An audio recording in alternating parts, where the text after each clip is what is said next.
Tired of being censored on social media? Join 60s.net. It's black owned, black operated, and black moderated, and we make sure it stays a safe space for us to talk about all things black culture. We also got some cool gear like the FDM cotton crew neck, the Fearless Ancestors tee, hats, and more. Check us out at 60s.net.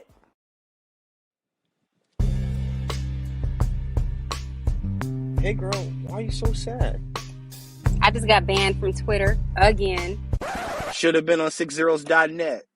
Ah.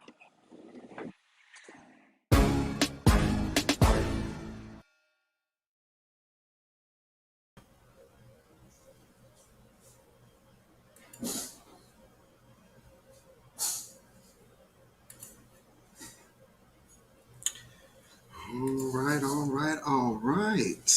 Let me go ahead and get that off the screen for you. Hello. Here we are. Once again, welcome to the Beatzilla PDX official show. I am your host, Beatzilla PDX officially. And we are here on the midweek report. And I expect we will have a few extra people in the chat today. And that's okay. Looks like we got somebody spamming the chat. That might be a bot. But that's all right. How's everybody doing on this fine midweek? Hopefully everybody is all right. You know, a lot of stuff going on right now. So, let's see who we got in the chat. Let me see. Let me take a look. RG3 Fitness in the house. Conscious Outlaw. B1. Silent D Productions. Judah Queen. Kathy B. Pride at Bentley. Hey. We got some Alkebulon members in here. Looks like we got a bot in the house. All right. Shawana Stevens, welcome. All right. Shout out to the bots and the trolls. All right.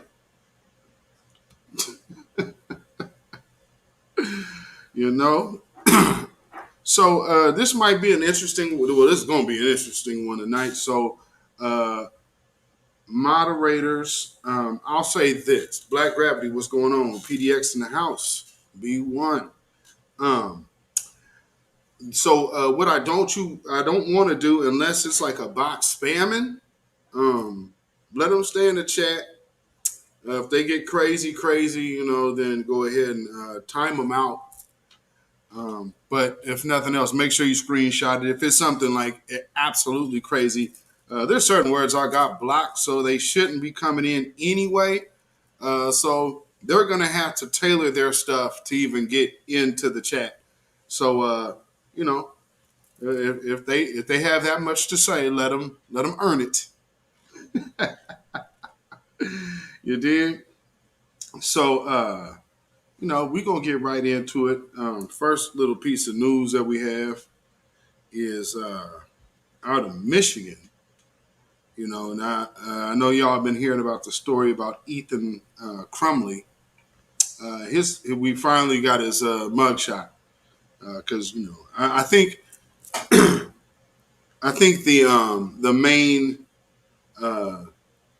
the mainstream media was going to try to downplay it as fast as possible, but this time around, and shout out to the babies of the B1. So all of y'all in high school still that are entertaining in this Black First space, and coming up with this with these elders. And getting your good daily food. You guys are coming in at like the greatest time as far as information with our own narrative. You guys are coming in at like we didn't even have that. A lot of us had family. I'm fortunate, but outside of that, on a grand scale, no, it wasn't nothing like this. Nothing like this. So they're already out here trying to, and Conscious Outlaw belongs in this chat, so he should not be getting hit. Tim Moore show up. They do the same thing to both y'all for some reason. But no, not some reason. I know why. Because y'all be giving, be putting foot to asses out here. So without further ado, let me get into this first clip of this. I believe this is what came out yesterday. And then I'm trying to download this one that just happened about 2 hours ago from his arraignment. So here's this is oh yeah. Ooh, and ooh, people was on it, man. Let me tell you something, man. New black media, y'all in the grassroots, y'all have been at it so much so that it's the race to either erase or expose. Let me tell you. Here in America, and it happened again yesterday right here in our state. A student took a gun to his high school in Oakland County and started shooting. He killed 3 students, but several others are now in critical condition this morning. Yeah, we have learned the names of the 3 students who were killed: 17-year-old Madison Baldwin, 14-year-old Hannah St. Julian, and 16-year-old Tate Meyer. They were all students at Oxford High School, and you'll hear some of their family members talking about what they missed and what they remember as they deal with this horrific loss this morning. The shooter is a 15-year-old sophomore at the high school, according to police. They say his dad bought the gun he used on Black Friday. That student is in jail this morning. Investigators gave an update last night on the timeline of this shooting. Yeah, News 8's Dana White is live outside of Oxford High School this morning, continuing our coverage of the story. Good morning, Dana. Donovan, Teresa, officials with the Oakland County Sheriff's Office say that they're still working to figure out why the 15-year-old sophomore brought the gun to school and opened fire. Police did not release his name, but they do tell us that deputies arrested him within minutes of arriving at the school. Officials say they received a flood of 911 calls about the shooting, which happened shortly before 1 yesterday. They say the shooter came out of the bathroom with the gun and surrendered to police. It still had 7 rounds of ammunition in it. The sheriff says the quick action of officers helps save lives. After other school shootings around the country, you saw in some scenarios where the officers or deputies didn't go in. They staged or they waited outside.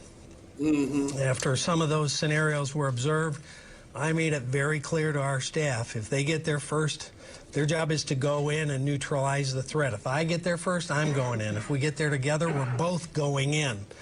There will be no staging. And I'm proud to say that's exactly what happened today. They went in and searched out the threat. They went to the gunshots. The suspect is being held at the Pontiac Children's Village and is being lodged as a juvenile. Did y'all hear the shot? Did y'all catch that little shot that the sheriff gave? Y'all might not have caught that. That was funny. So yeah. After some of those scenarios were observed, I made it very clear to our staff, if they get there first, their job is to go in and neutralize the threat. If I get Unlike Parkland, was that the Parkland shooting? Oh yeah, La Cat, welcome. get there first, I'm going in. If we get there together, we're both going in. There will be no staging. And I'm proud to say that's exactly what happened today. They went in and searched out the threat. They went to the gunshots. The suspect is being held at the Pontiac Children's Village and is being lodged as a juvenile. The Oakland County prosecutor issued a statement last night saying her office expects to issue charges quickly and that an update will be given at some point today. Sheriff's officials say the prosecutor's office could charge him as an adult if they choose to do so. And in about 30 minutes, I'll tell you more about the 3 victims that were killed here at Oxford High School yesterday and how the community is responding. Teresa. Teresa and Donovan. All right, thank you very much, Dana. We'll keep checking in with you here on Daybreak. Now, situations like these often remind us of the need for mental health services. Oxford Community Schools crisis team is working to put a response plan into place to support everyone there.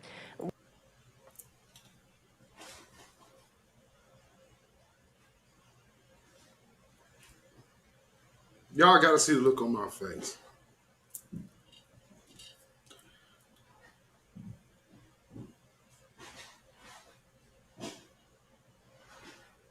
We went straight to mental illness with just like that. I mean, just like that. Straight to mental illness. When have they killed any white school shooters? I'm trying hard to remember. Well, considering we from the place to where they kicked it off.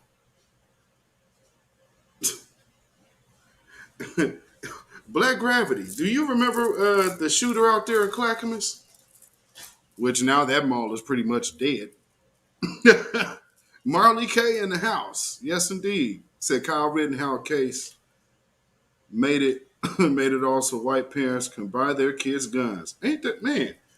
4 days prior. 4 days prior. So what was he buying his gun for? Now, here's the kicker. You go straight from them talking about this, and immediately the media goes into, they actually going into, this is self-defense. This is a self-defense plea, or help for the defense to get sympathy. They came out quick because they knew his picture was going to come out. Because, let me show y'all something. Boy, family, they got the ghost in my machine. Do you understand me? Let me see. I got this picture in here somewhere. If they would let me put it on the screen.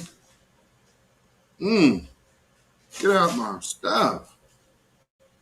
But, you know, we found out that they have a little clause.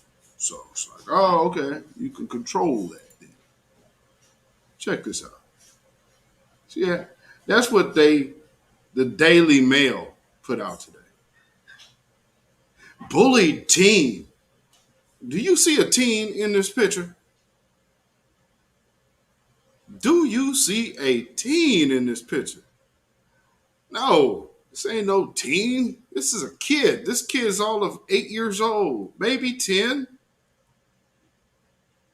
So yeah, they're talking about bullied teen Ethan Crumley, 15, is identified as the Michigan high school shooter, which that's actually what, the Oxford High School, who gunned down 4 classmates, actually 3, with his father's 9mm after flaunting it on Instagram. Well, it was just about a few days ago. And not to mention, he was kind of doing that. Do I have this picture up here?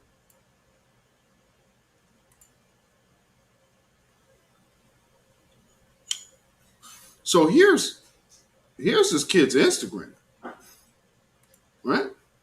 So this is how his Instagram is looking.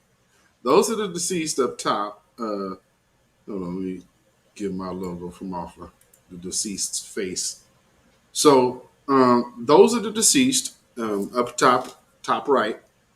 And then that's him on the bottom, because they were trying to find kid pictures. Now, mind you, they arrested this boy already. So they had a mugshot. They already had a mugshot. Are you understanding what I'm saying? They had the mugshot already. So this is game. So they're giving you this, oh man, look at my little praying hands. Oh man, I'm so innocent and helpless. No, thank you.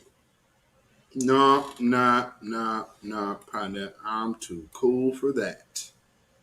You understand me? So let me show you this other picture here. Where are we at?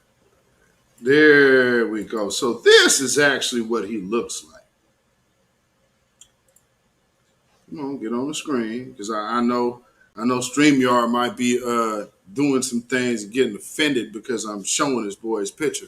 But his picture's already on here. So, let that be that. You dig? So this is Ethan Crumley. Not this praying boy hands little boy. And on top of that, do y'all see what's in the center right there? That was on his Instagram page. For those who don't understand blues music, there is a artist that was known to have sold his soul to the devil. And he made a song called The Crossroads. And pretty much every rocker song, every major rocker idolizes this dude. He died hella young. Some say he was actually the devil, but it says The Crossroads, he made a deal with the devil. And so that is literally, if this kid wasn't into Satan worship, how the hell does a kid that young even know about that story? You understand me? Ooh-wee. So they trying to show you the little praying hands. They knew what this kid was into. This boy was full-blown gone. Full-blown gone. So then he has a countdown with the dude who's selling his soul to the devil on a countdown to return to the devil, return of the devil.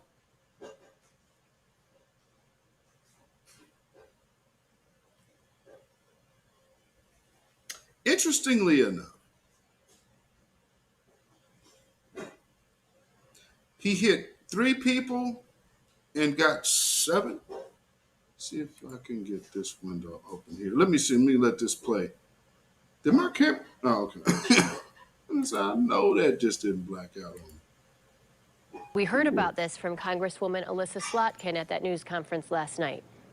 Whatever the circumstances end up being with this young man, that this just highlights the deep need for mental health services What the hell? in our schools and across the country. And one of the things that sadly I was doing when I was flying back was hearing from all the other members of Congress who have had school shootings in their districts, including Parkland, talking about what we can do to get more resources, what we can do from a federal level, and we're looking into COVID money and whether some of that money that's stuck at the state can be brought in to help with mental health services. Governor Whitmer has ordered the flags at the state capitol and at public buildings be lowered to half-staff to remember the victims of this tragedy. She was very emotional when she thanked first responders yesterday. Take a listen. My heart goes out to the families. This is an unimaginable tragedy.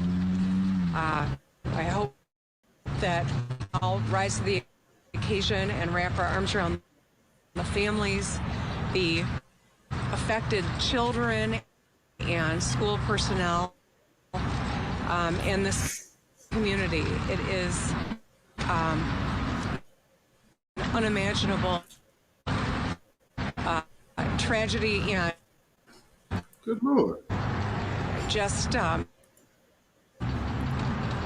I just wanted to be here because I think this is an important moment for us to support one another, to support right this on, community, and I want to thank our first responders again. Now, President Biden was in Minnesota yesterday, but he did talk about the shooting once he learned what happened. He offered support to families of the students. I was informed after the tour. I learned about a school shooting in Michigan. We learned, as we learned the full details, my heart goes out to the families enduring the unimaginable grief of losing a loved one. But you've got to know that that whole community has to be just in a state of shock right now. We will keep checking in with Dana as she follows the developments with this investigation in Oakland County here throughout daybreak. Well, that's become too familiar. All right, we can get that off the screen now. Hey, Tina. Hey. Hey, everybody. I got my good sister Tina Berry in the house with us tonight, checking in. Hey. Yes, indeed. How you doing? Fine. I see you pop in so early. Yeah, I see you pop in, so I was like, let me go ahead and get you on real Oh, quick. did I pop in early? Yeah, okay. No, it's all good. No, it's all good because you could definitely chime in on this. Okay, catch Definitely. me up. Catch me up. So I'm playing the video of this is the kid that just killed all of them people, and Was he white? you know he was. Matter of fact, can you see the screen? Can you see the screen? Let me put this picture back up. Hold on. Let me show you his picture. Okay, his picture should be popping up on the screen. Oh, okay. Can Yeah, yeah. you see that? Mhm. Okay, Mhm. so that is Eric. No, what am I saying? Ethan Crumley. Ethan Crumley. That's his name.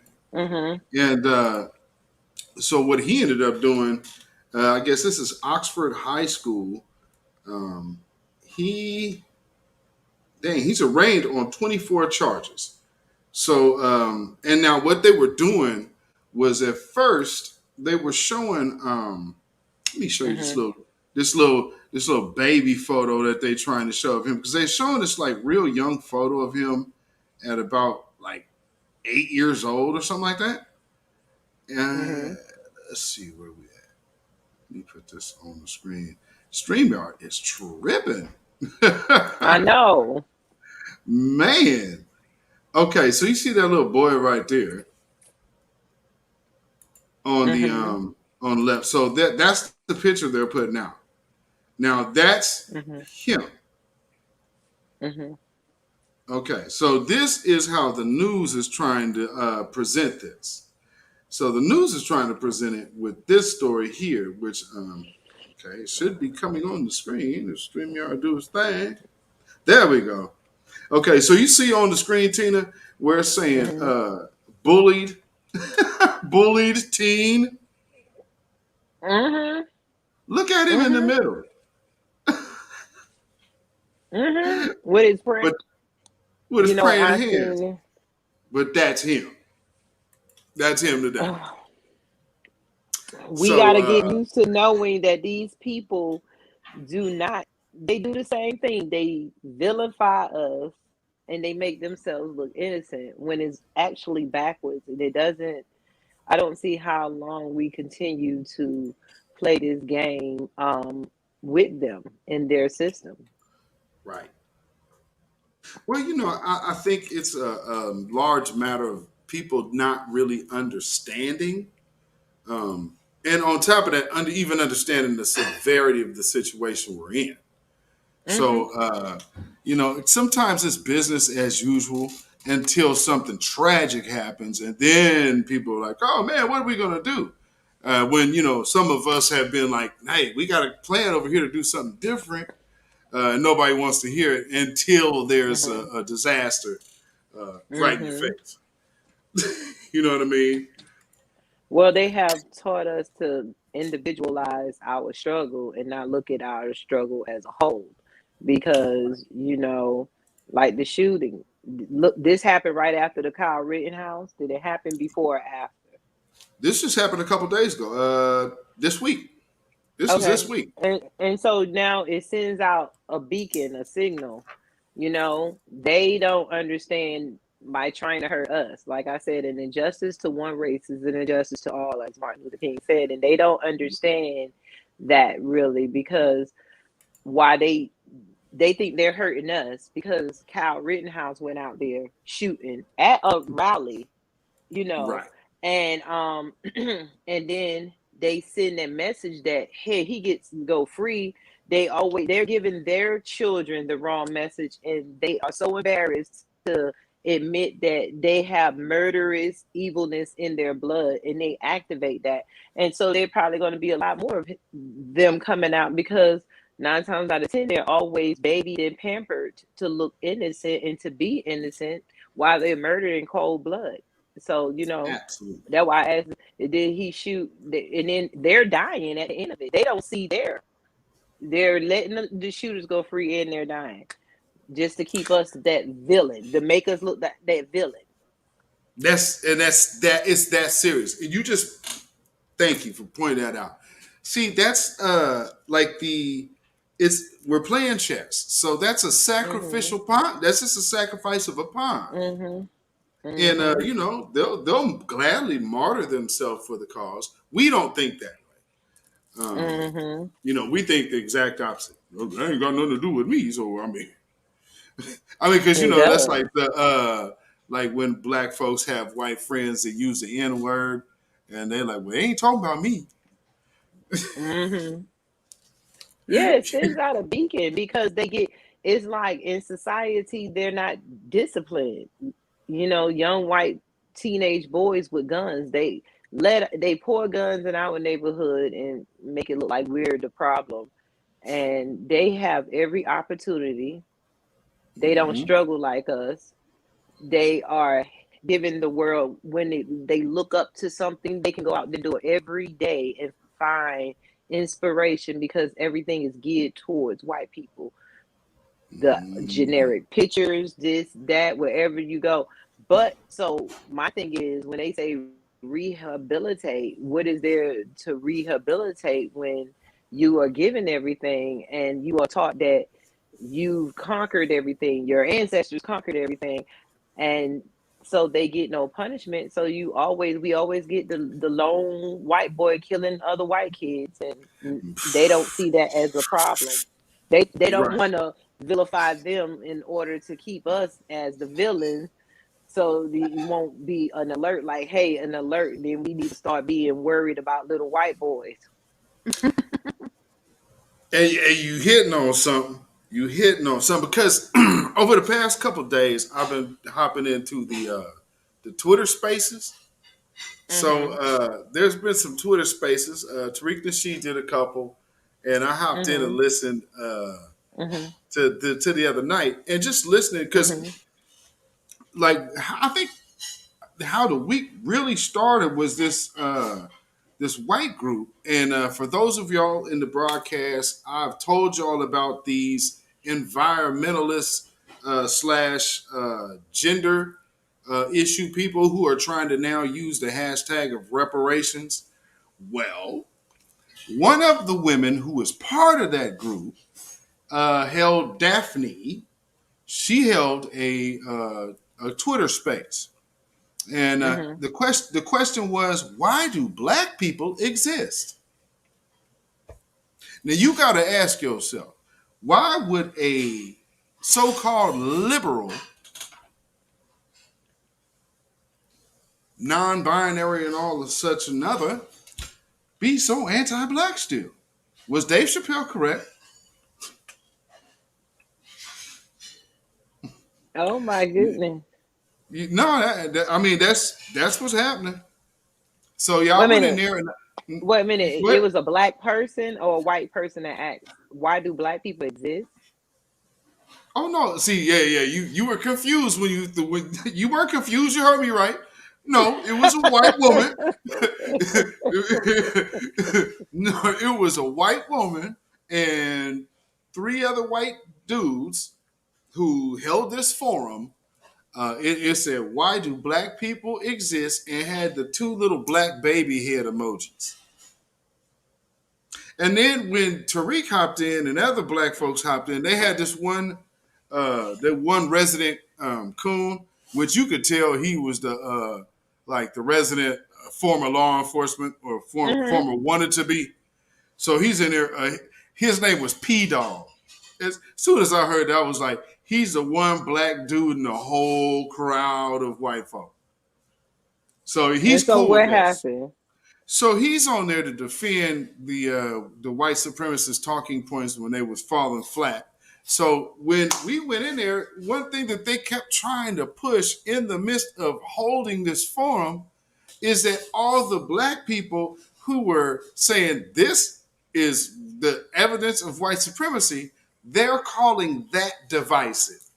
I was like, oh, these people are full of crap. I mean, these people are trained and taught to think backwards. Absolutely. I mean, if they can't even see it, that is darn crazy. So did anybody school them that they came from us and that they're going to be dying out in the age of 20? I thought it was 53, but Biden said 2040.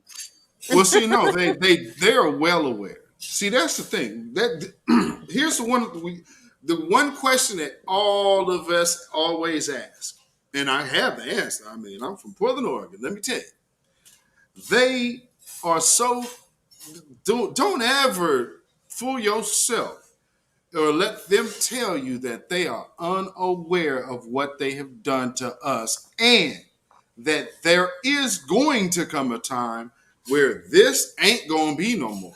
So they ain't stupid. So what it is the more they play stupid in front of us, it benefits them because we believe they don't know. Well, you know what? They keep themselves uneducated because that's what I'm saying.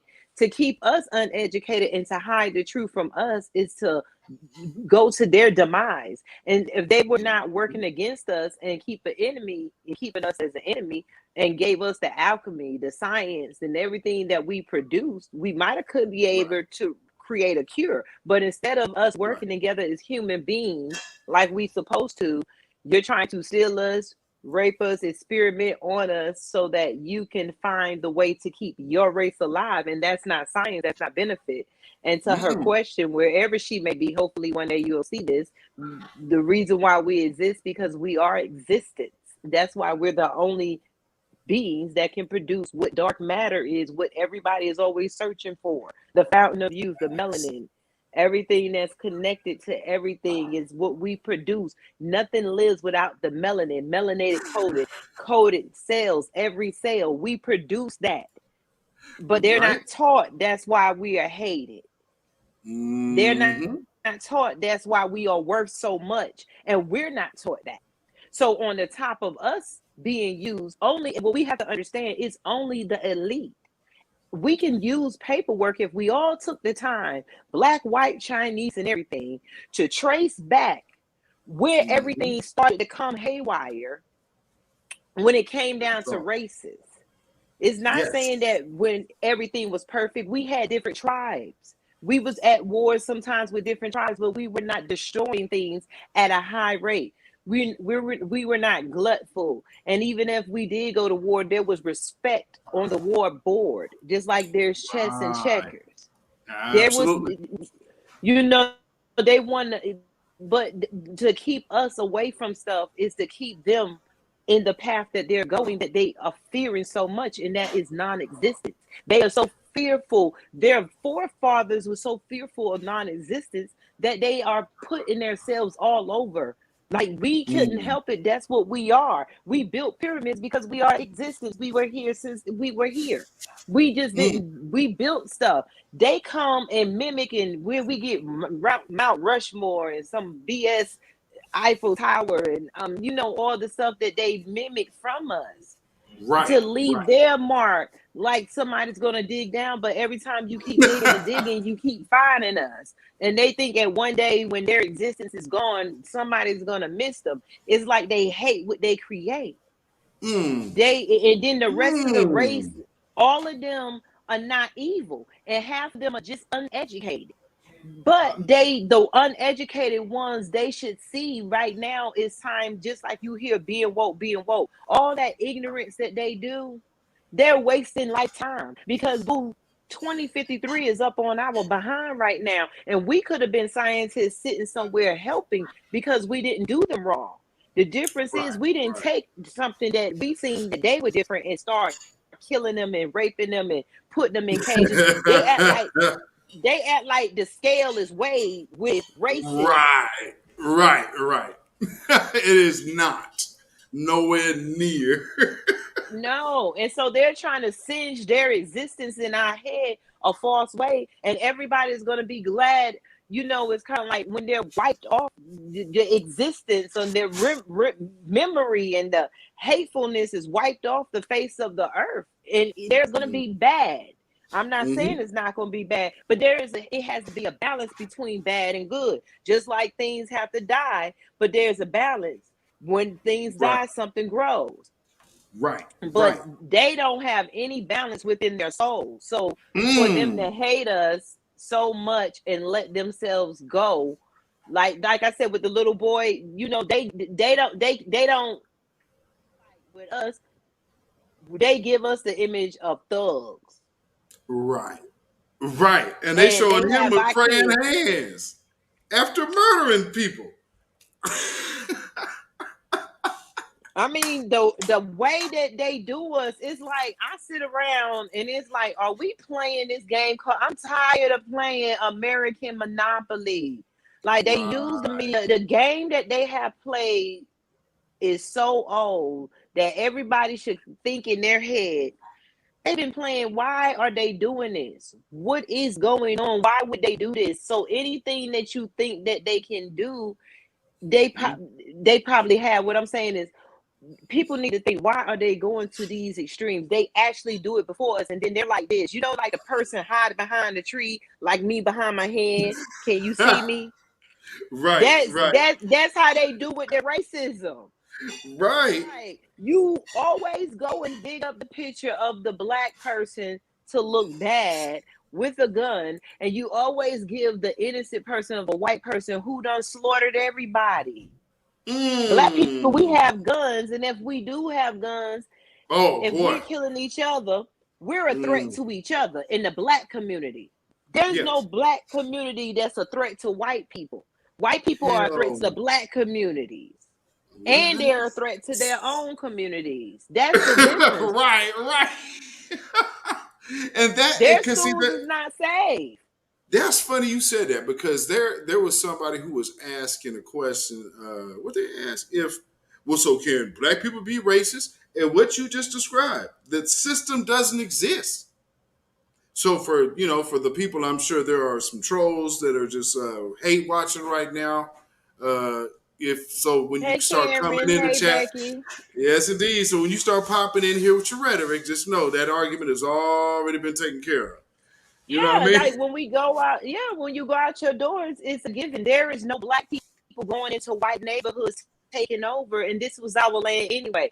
There is no black people writing curriculum or laws that are putting white people in oppressed situations. There is no black people going into white neighborhoods bringing guns and drugs, because y'all make sure the system is locked down enough where nobody can get it but the politicians and the presidents and all the people that own the airways. I mean, they put the drugs in our neighborhood and then blame us when they're the biggest drug dealers. Right. You see that video I got on the screen? I was waiting for you to say it. What is it? That's the TikTok crying white women. Yes. Mm-hmm. Listen to how they look at the bad thing that they don't get. The white women are always good at crying, and they cry, and then even if they're mad with the white man, they will blame the black man. They'll find an innocent black man to blame, because that's how they've been taught. Yep. And then the little white boys, when they get angry, they shoot up the school, or sometimes they parents. That for us to have a lot of guns in the black neighborhood, I don't recall all these blacks shooting up the schools. See, there's something wrong here. Most of the time, it always be shooting up on the corner somewhere. I believe it's the police, because there's always a shooting happening. But why, if we're so crazy, why is it not happening in the school? Why is all these drive-bys always happening? Prime example. In public places where the police ain't going. You can go to the Walmart, steal a soda, they will hunt you down. There be gunshots. I know, real talk. and the police, but the police don't never catch the drive-by, because they gotta have time to go around and change cars and change back into their clothes and then come back to the city. That takes time. They've done it here. They've done it in Portland, and in Portland being such a small city, but when they was trying to kick off gentrification, there's somebody I know, they actually would pull in an intersection in the hood, and just, me and my wife have rolled past, and they go in that little undercover cars, and then just drive off. You ain't even shooting at nothing, or they're shooting, shooting at an abandoned house. They collect all the drug dealer cars. If you from the hood for real, everybody know everybody. And then they want you to think that we so angry with each other and we so crazy with guns, we're doing drive-bys. And notice the people that get killed. Remember the moms that was doing all that stuff in Chicago and their sons got killed and they were making progress. They all of a sudden was out there, here come a drive-by.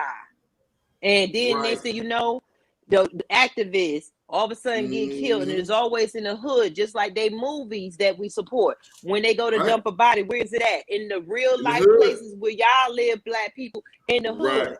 So they mimic what they do in real life. And black people are out here mimicking movies. What you think the white people mimicking? You think they just mimicking all of us, our style? No, they mimicking themselves in a certain point too. You better and then it always be the people that are making progress that they make sure all of a sudden these drive-bys happen.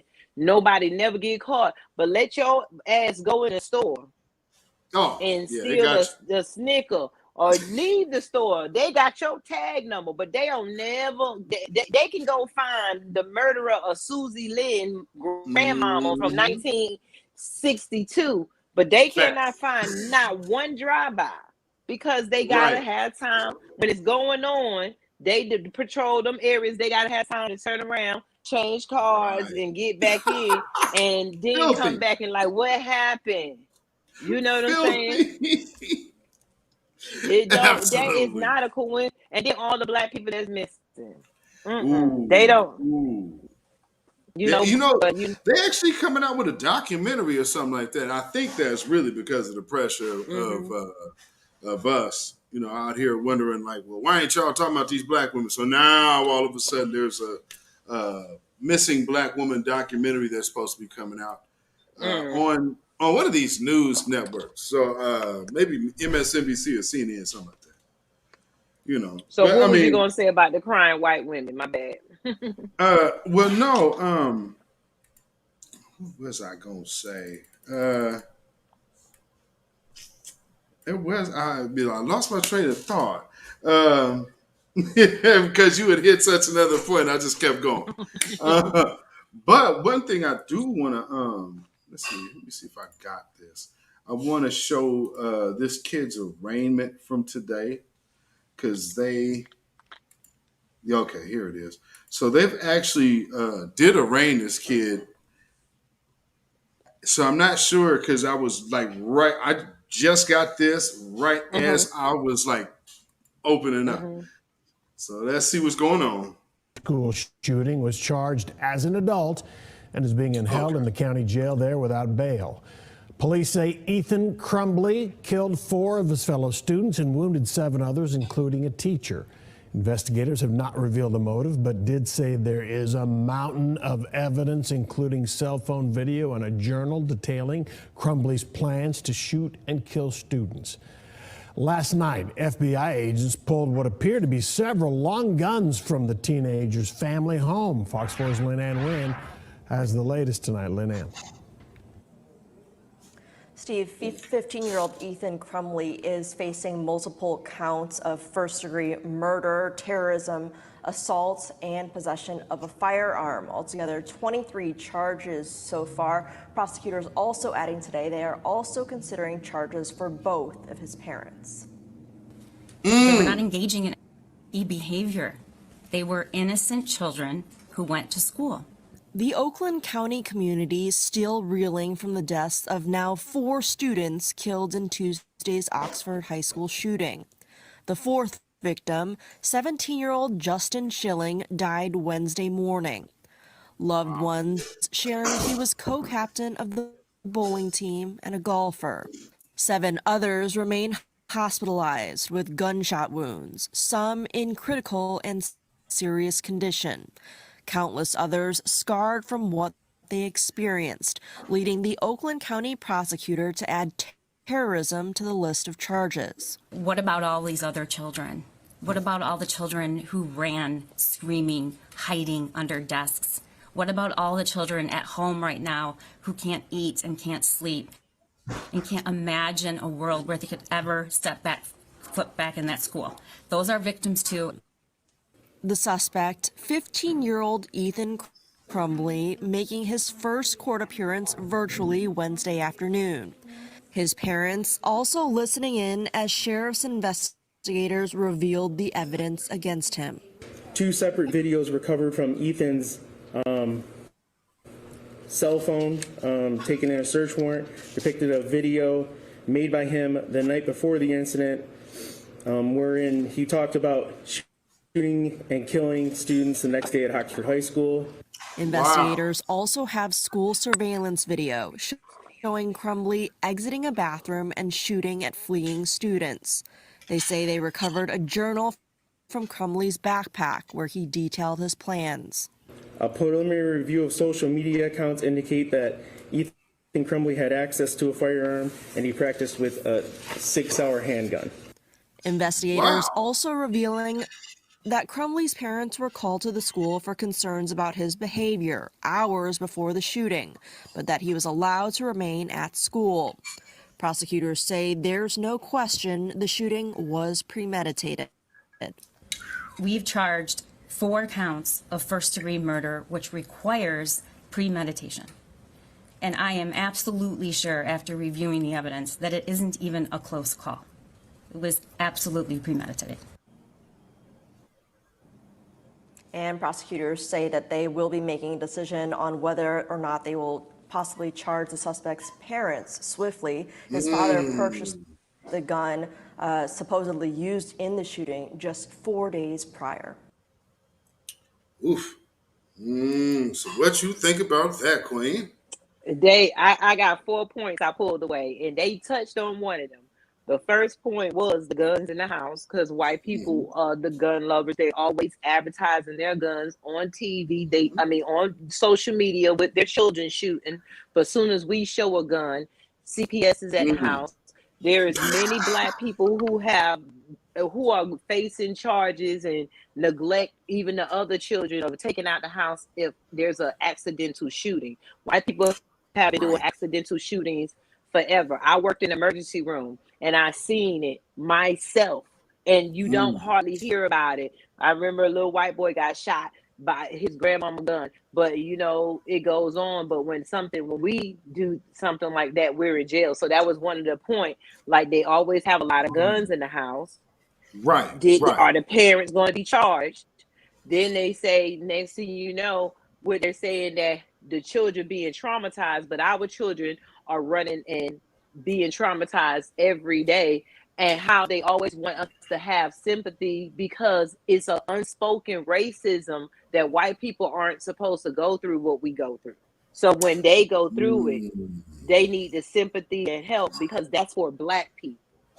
And then did you also hear in the school, the guy, the one that died, he was on the bowling team and golf and all that, things that our kids only get to go to school, see the concrete, and come home. So our shootings are not the same. And most of the time, like when you hear all that, where else is there little white kids that the world shows that little white boys especially and white girls get no consequences to their wrongs. So they do the extreme because they can always be president. They travel around, they see themselves everywhere, and there is no restraints. There is nothing held against them. So most little white boys, their extreme thing is to either kill themselves or kill others. Absolutely. I can agree totally. And it's played out.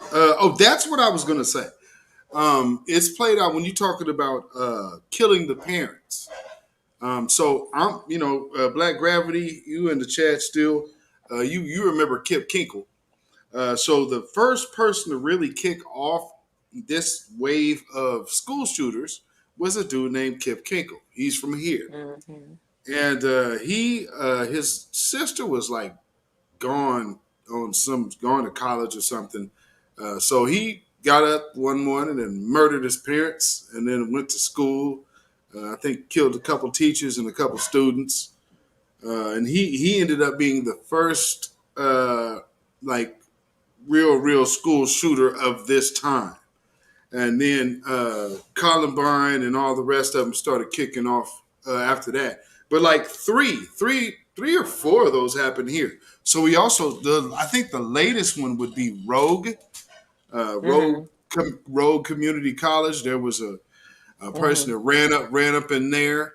We also had a mall shooting here. Somebody ran up in the mall shooting.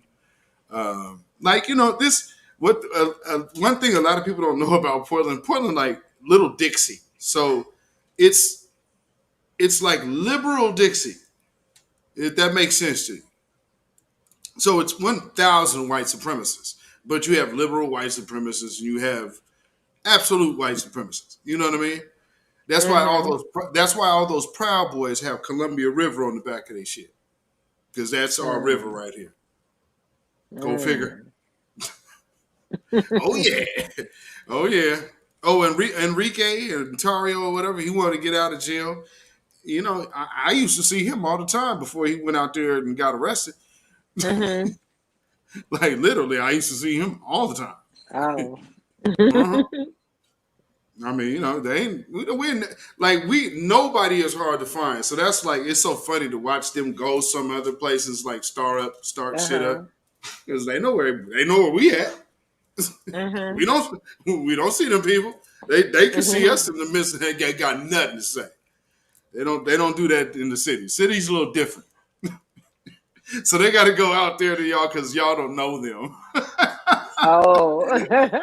yeah. We don't do that here. So they'll go jump on white boys.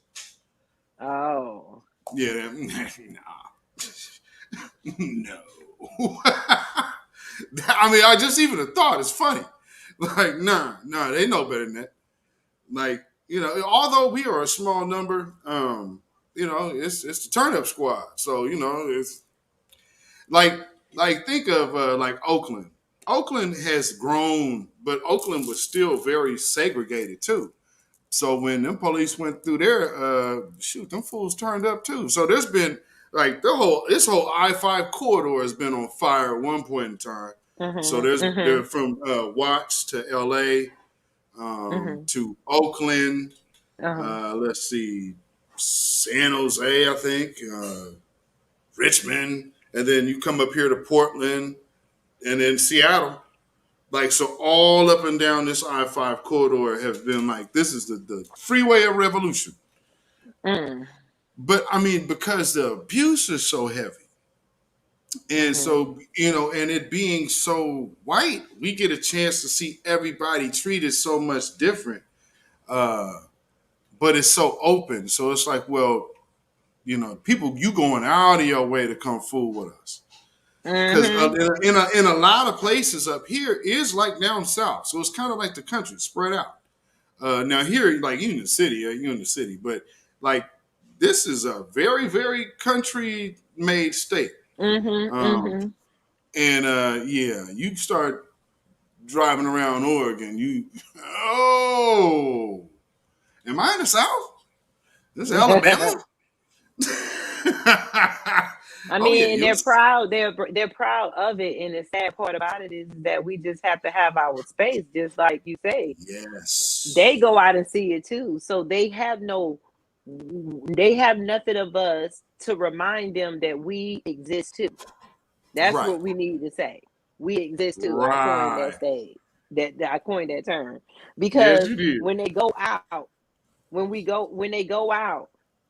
They don't have to be forced to recognize another race or another culture.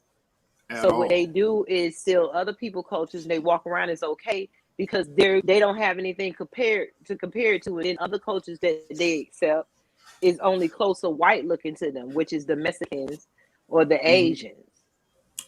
And so that's the only cultures they allow, but anything closer to us, they don't have to be reminded every day that they need to share this world. Absolutely. Black Gravity said PDX Negroes will straight flip on them. What he said? What is that? Say, just letting you know how we get down out here. And that's like I said, it is truly up and down the West Coast. So, I mean, you know, it is just our nature out here. You know, this is a revolution. I mean, you think Black Panthers originated from out here. So for us, things is different. It's like, you're not finna take certain stuff. And on top of that, how a lot of people got out this way, was that they had to leave the South for certain reasons. Mm-hmm. Certain reasons that you couldn't stay in the South, any longer. Mm-hmm. So you needed to come out west where no one knew you. Yeah. Mm-hmm. So a lot of us come from that type of bloodline. Yeah. So yeah, it just ain't in us. the whole like, oh, I'm just gonna bug my head. Nah, we can't do that. Nah, our ancestors be rolling over. Mm-mm. But shoot, I don't want to hold you on too long. Is there anything you want to say before I let you go? No, I didn't know if you was talking about your Kwame or what is your I next section. I am gonna get to Kwame. I'm about to get Okay. to Kwame here in the next. So you want to stick Okay. around? You want to stick around? Because I will move on to the next one. He So pissed yes. me off. When you sent me that's what had me hyped.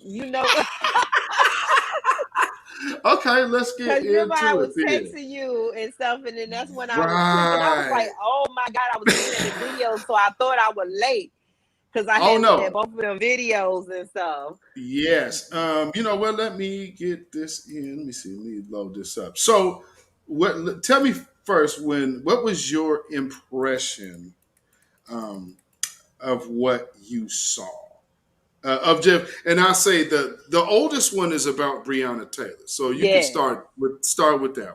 Yes, because I didn't know, me, I've been this year, we've been working, and Mhm. so I'm late with, keeping up. So last time I'm thinking that, he was the quiet dude that everybody was talking about and taking up for at first. And Right. then, right, and then he turns around. So Right. I heard about the Brianna, and that's the last video before I clicked on. I was like blowed out the way. I was up here cursing him out on his comments. Why you send me that video? I'm already mad because I already was building the Oh, website, right? And everything yes. our website I was doing tonight, so all that got erased. Long story, whatever. I'm already like trying to Oh, clear my mind now. It I know didn't that's save. I just right. got to start it over. And then you send me See, that. Can I? You send me no, that you absolutely SH. can. No, you You go sent me ahead. that shit while I'm already mad, and then I'm like, this fool. Did he say Brianna? It's the dudes y'all date, sisters, this and that. It's like your whole thing is backwards, talking about how I didn't know he said that a long time ago. He basically blamed Brianna for her own death and was taken up for the police, saying like because she was involved with a dude that did drugs. Okay, she got him out of her life. This was a new dude. Right. Didn't he was saying that if you do something to me and I shoot back or whatever, that's the police. No, fool, they came in their house. That should be your safest place, is in Right. your bed. And he's actually saying if one reaction is for another, they shot at police. And so Woo. basically you saying that her man had a gun in the room, in the house. So black folks ain't supposed to have no guns. And so we not supposed to defend ourselves. It's like you should have seen under the comments all the white people cheering him for saying the Right. ignorant. Let me tell y'all something. When you got a whole comment full of white people cheering you, there is something wrong with what you're saying. Because they were cheering him, talking about this man is here. He's talking about how you do one thing, it reacts. You can't break the law. He had the guy had a gun. So if we sleep in our house and somebody break in and yelling, they ain't identifying themselves and they shooting first and I shoot back, then I don't have a right to protect myself. But little Timmy and his granddaddy them do. It's just crazy. And it was some other stuff he said that just pissed me off about. Yeah, go ahead and play it. Because he's a big idiot. I didn't know he was, and I don't usually talk about our people, but and then he kept dropping Right. Candace names. He kept name Right. dropping Candace. He Yep. I mean, I don't talk about our people except for Candace and people who are leading us astray. Like, fool, you just came out opening your mouth, and we're trying to gather our people already. And now here you come doing what do white people want you to do? Boom, dividing the herd more because people like you. And he's doing what he's claiming everybody else is doing. Thank you. Let's go ahead and listen to him. Family, if y'all have not seen this one, hold on to your hats. It was a lie by Marcus Baker. Now, I'm not trying to compete with this young man. I don't know what's going on with him, but it's almost like he's gonna get a lot of people hurt with the way that he thinks, because this soft shoeing and this talking nice is gonna get a lot of people hurt. So the way that he thinks is not gonna play out in real life. He's talking about a Breonna Taylor case in which a young lady allegedly was with a guy who sold drugs, or she was with a guy beforehand who sold drugs.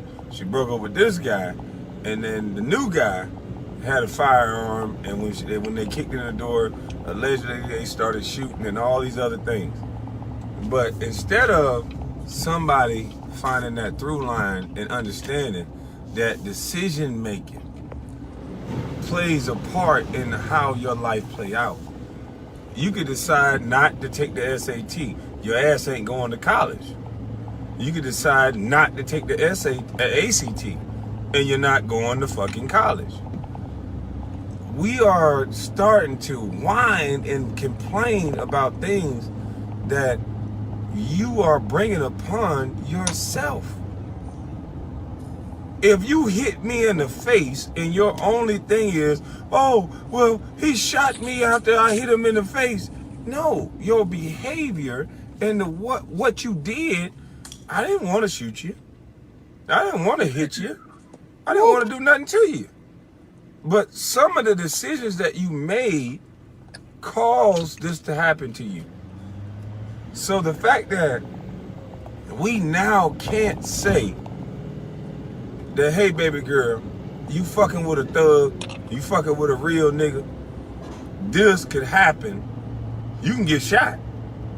You can get this. This is, Marcus, maybe you don't understand what happens in the lifestyle of somebody who call themselves a real nigga, but there's a lot of guns, there's a lot of drugs, there's a lot of things that come with being a real nigga, and dying is a part of that. That's what you don't get. Dying is a part of this culture of being a real nigga. Did you not know that? You might want to stay carrying the Bible, because these street niggas know it's two ways you get out of this shit. You die or you go to jail. It's only two ways. Now you don't bring women a part of the street life. So guess what, Marcus? That woman chose. That woman could get hit by a bullet that the cops shoot. You must stop this pandering and the things that you're doing, because you're going to get people hurt. I got beautiful daughters. I got 3 of them. And if they make the decision to date dudes and be with dudes that's sagging their goddamn pants and being real and all this other shit, guess what I'm going to say? I'm going to first of all go to them and say, that's not a fucking man. I'm going to first go to them and say, that's not a man. I can trick this nigga off the streets any moment I feel like it, because he's going to live by a street code. He's going to live by a street terminology. All I got to do is say something, and this little ignorant motherfucker going to get so upset, he'll shoot in the broad daylight and get himself 100,000 goddamn years. That ain't no goddamn man. So, baby girl, if you decide to be with a man like that, here's the results of what could happen. Here's what I'm going to say to you. Not that you deserve it to happen, but baby, this could happen. Fucking with this type of nigga, this could happen. Like, what is wrong with people in their brain?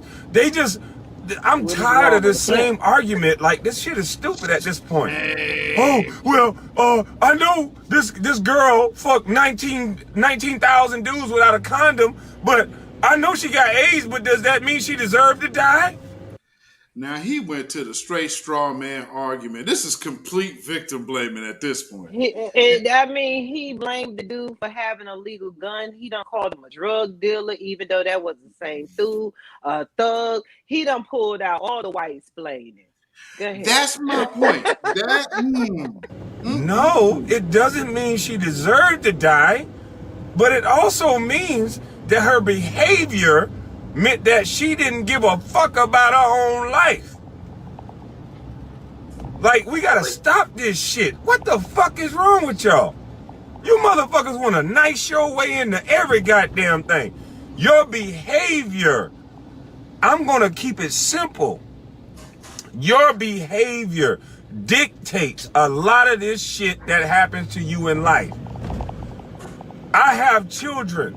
I slept with these women without a condom. I have a shit ton of child support. I'm not crying and saying X, Y, and Z. I'm also putting 50% of the blame on the woman because her ass ain't got the goddamn. No, go ahead. Say it. I'm say that, Tina. I'm sorry. I said that's what it is because he trying to get some money. He need his child support paid because that's some foolishness. I told you, why did you sit in that city before I went to bed? Now I gotta go do something. it just gets tiring. That's why I made that sarcastic video about us. Do we need to stop having black men? Of course, I was just being sarcastic, y'all.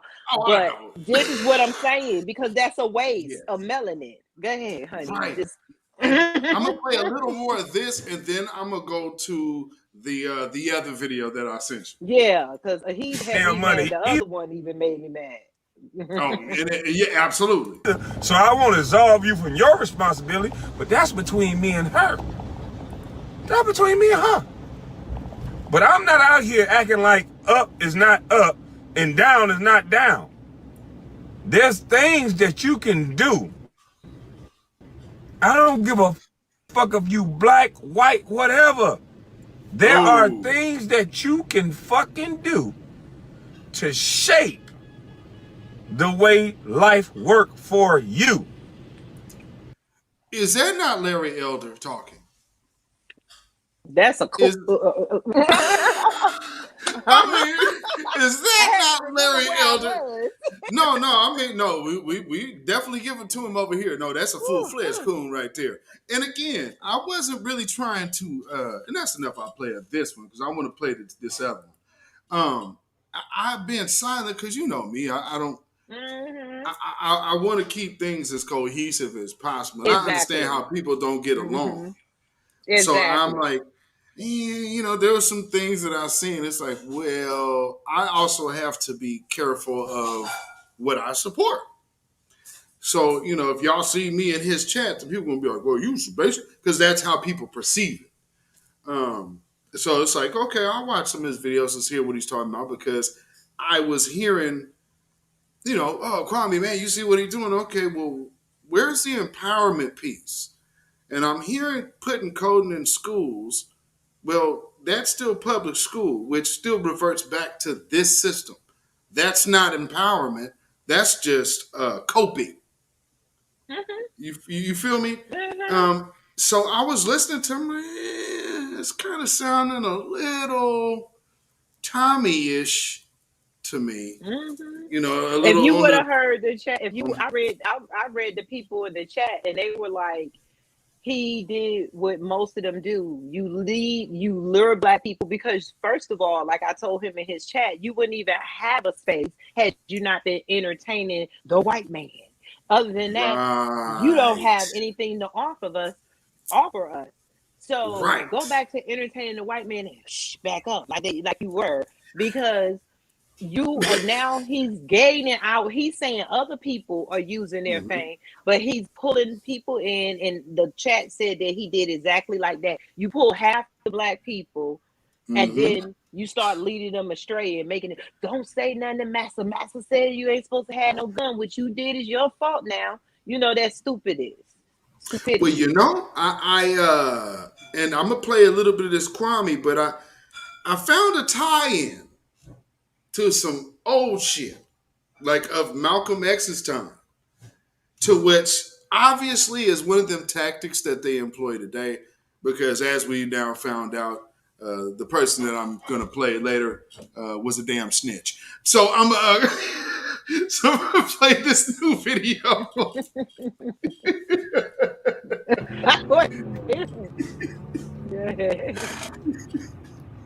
Look at him. Oh, and mind.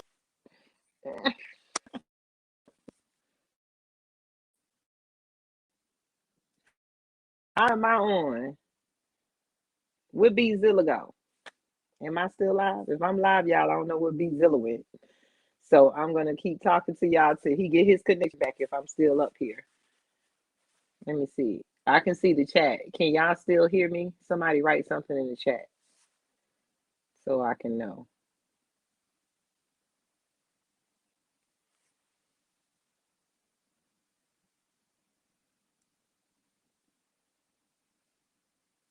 It says I'm live. All right, I'm back. Okay. They just said they could hear and see me. I was getting ready to just start talking because I'm like, where the heck Beatzilla go?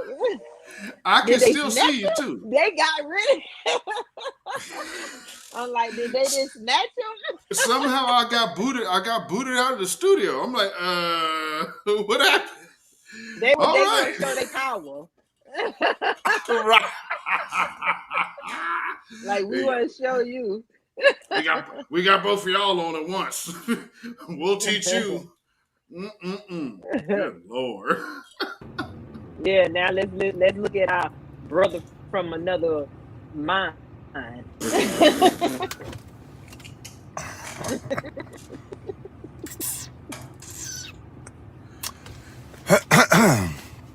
Is my sound okay? Melody's in the chat. Hey, Miss Y'all hear me? Melody. We got the nation in here. Yeah.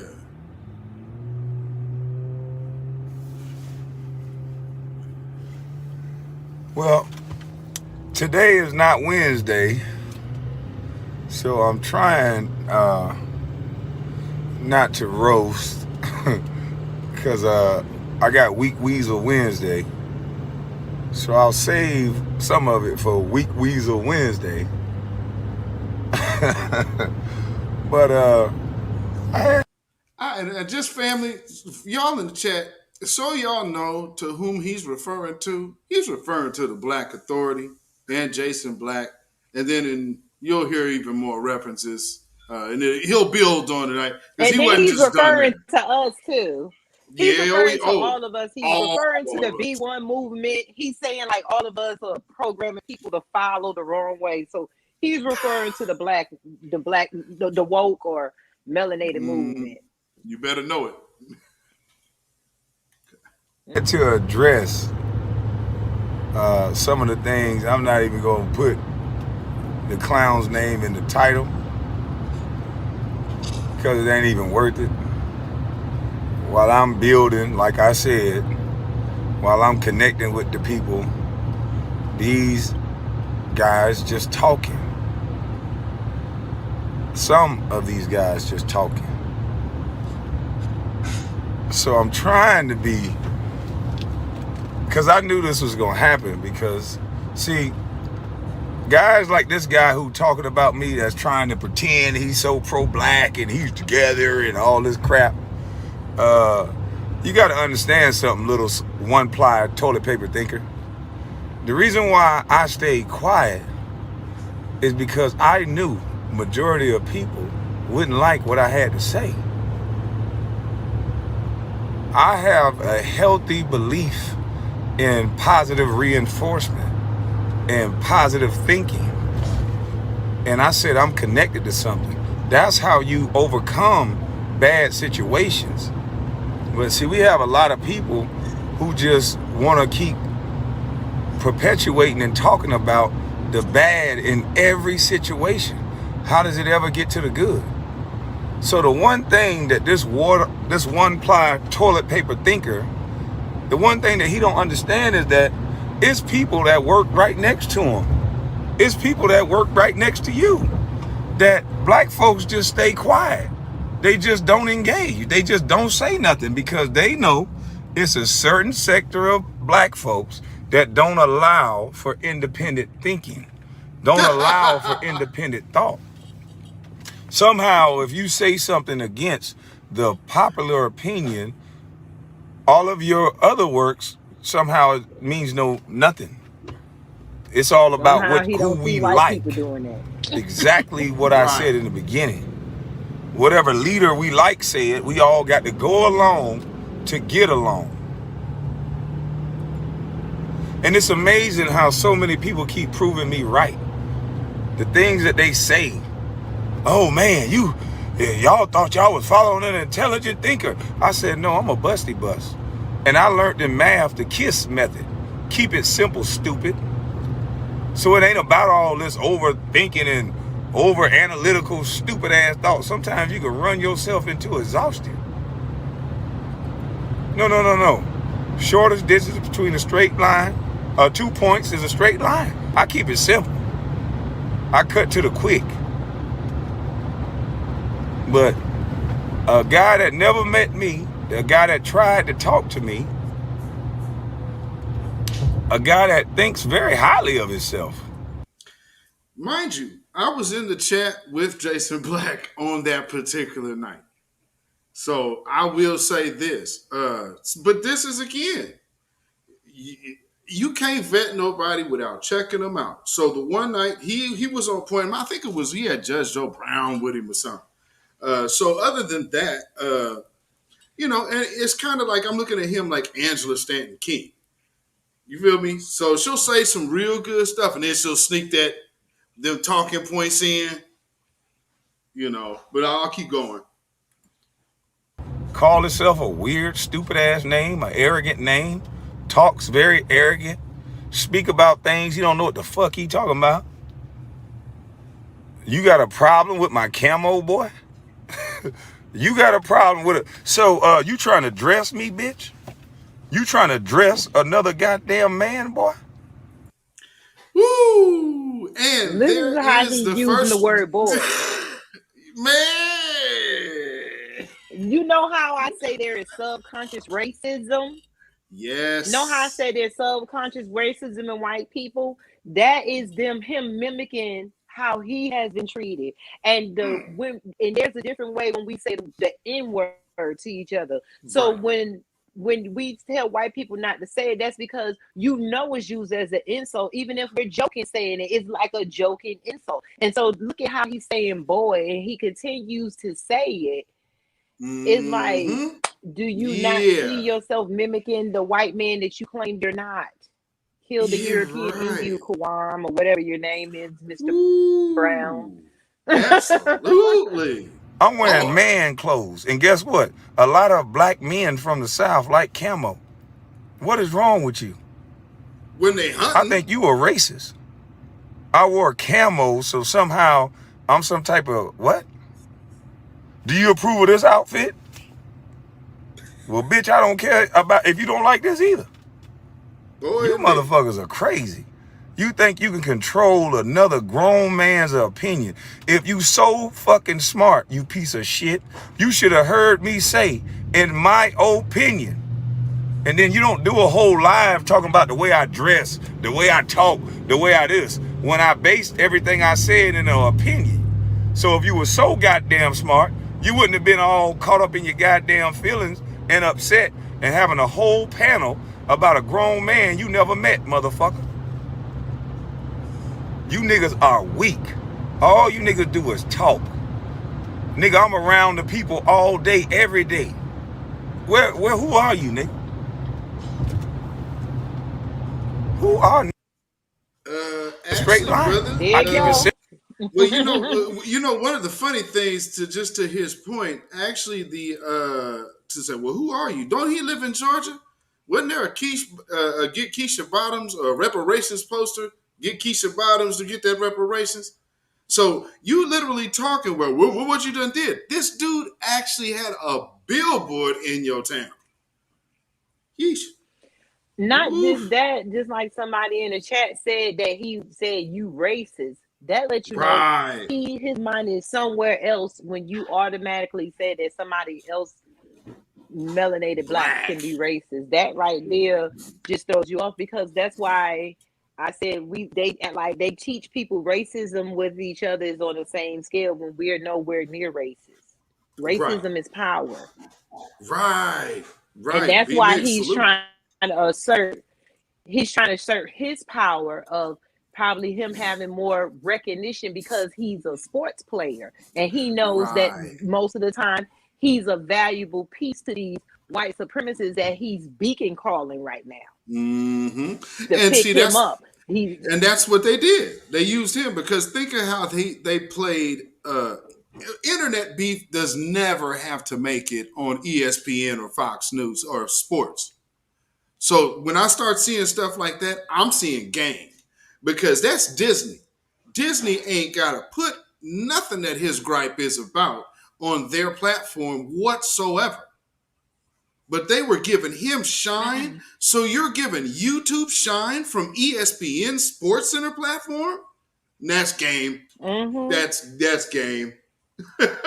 He want to be the next Charles. He want to be the next Charles Barkley. You got it. You got it. Cut to the quick. But a guy that never met me, a guy that tried to talk to me, a guy that thinks very highly of himself. Me forward a little. Ass nigga, I'm never gonna talk like that. You sound like a fucking clown to me. All the name calling and bullshitting when you never met a man. I would respect you more if we would have met, nigga, and you would have said that shit to me. Or if we would have met and per our conversation you say that. You niggas are clowns that act like you. Bunch of weak ass weasels. Now y'all hear the plural now, right? See, it started with one. Now we done moved into the plural conversation. It's S's on the end of it. Got a flag like the white boy. Yeah. He agreed with Candace Owens. He said Candace Owens got a wop. Nigga, context means something, you stupid son bitch. I was talking about how nobody gives a fuck about a wop. Men don't give a damn about a wop. I said everybody got a goddamn wop. I said your mama got a wop, and that ain't keep no man. Men don't care about your goddamn wop. You gonna have the best goddamn wop on the market, and we gonna get tired of that motherfucker just like you can get tired of this goddamn tree trunk. That's just common fucking sense, punk.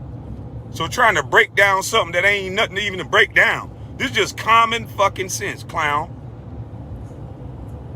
The more you get, I like chicken, motherfucker, but I don't want to eat chicken every goddamn day. But chicken damn good. So he a cheater. Okay, yeah. So he cheats.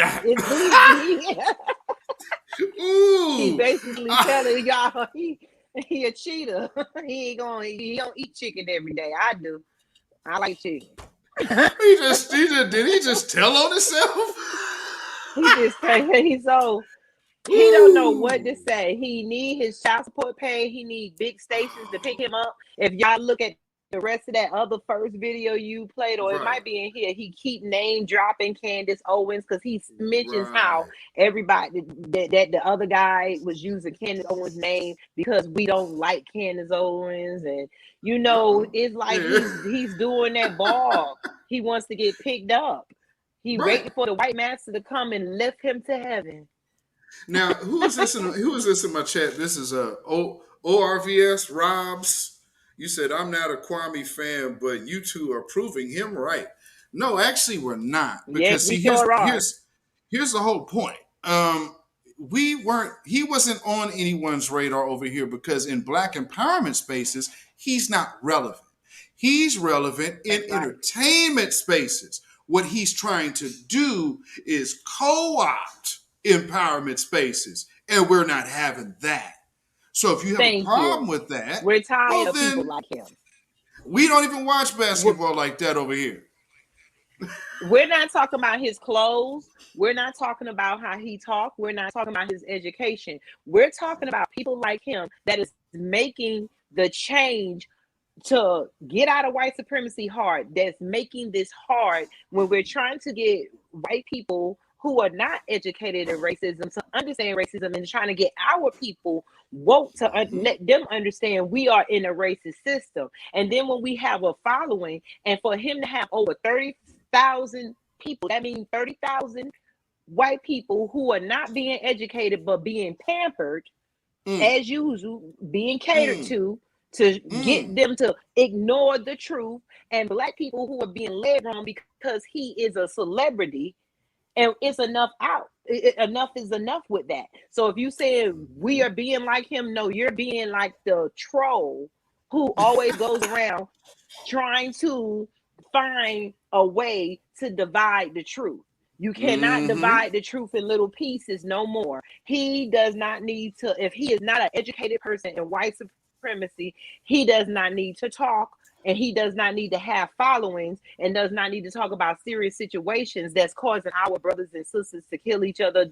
We're dealing with a lot, and he's telling us a serious situation like the no-knock warrant, and he's saying that Breonna Taylor basically is at fault for her own death because she dealt with a thug. But there is no way that the dude that shot at the police for his own safety was a thug. Then telling us we can't protect ourselves. So whoever you are in the chat, go back, look in the mirror, and see. And a matter of fact, and here's the reason why Kwame's upset is because he was busy defending Kyle Rittenhouse. But he won't defend Breonna Taylor. So no self-defense for her because of a previous relationship, but Kyle Rittenhouse can leave his home state, go to another state, and kill protesters. Gotcha. We're going to go on with your, who you're still not such a fan of. Yeah, gotcha. So the points that you trying to make, you clown, you really ain't making no fucking point. You niggas always got something to say. The biggest detractors is a weak ass male that don't goddamn reach his full potential, but always want to fuck with somebody else. Nigga, I don't get on nobody's platform and dissect and listen to every goddamn thing they say, and then come out and without speaking to them, run my goddamn mouth as if I know them. You niggas crazy, man. You niggas fucking crazy. You niggas ain't nowhere doing the work. Behind computers running your fucking mouth. Hiding up under other men's names. I'm the bad guy. I'm the way you tell the story, I'm supporting Kyle Rittenhouse by saying, and you cut off the live when I said, listen, we shouldn't be focused on no white guy that shot 3 white guys, motherfucker. No, ORFS or whatever the hell your name is, Robs. I'll just call you O Robs.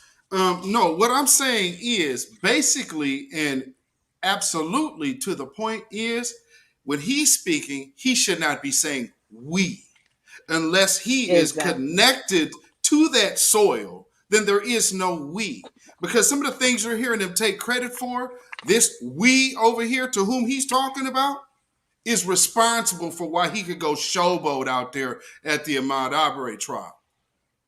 Because we made it happen. Go ahead, Tim. But let me say this. He's also saying the whole point of this is that he, just like he just said, oh, it was a white boy that shot other white people. Let's get this straight right here. Stop making black empowerment make it look like we're trying to even the playing field with killing each other. We don't want to see white people being killed neither. We don't want, we're not a group trying to kill white people. There is no book where we're getting guns going to white people's neighborhoods. But Kwame is getting mad. No, it ain't about a white boy killing 2 other white people. Because he's saying why black leaders getting so upset. It's about a white boy going to a black event because another black boy was already killed or attacked by a white person. Right. And it's about him going there with a gun, illegal, underage, and nobody saying nothing about him drinking in the bar. All of this. and you go kill two people. It's not about white or black. You are a white boy and you went to go still kill two people and you got off with it because you did the white boy thing and said that you were being attacked when you went to trouble. That's just the same way that they do us. They come in our houses just like the Breonna Taylor. So there's something wrong with Kwame because they came in her space and she couldn't defend herself. They killed her. He went in their space and he killed them. That's a problem with justice, and the justice to one is an injustice to all. But he's walking free because he's being supported by white supremacists.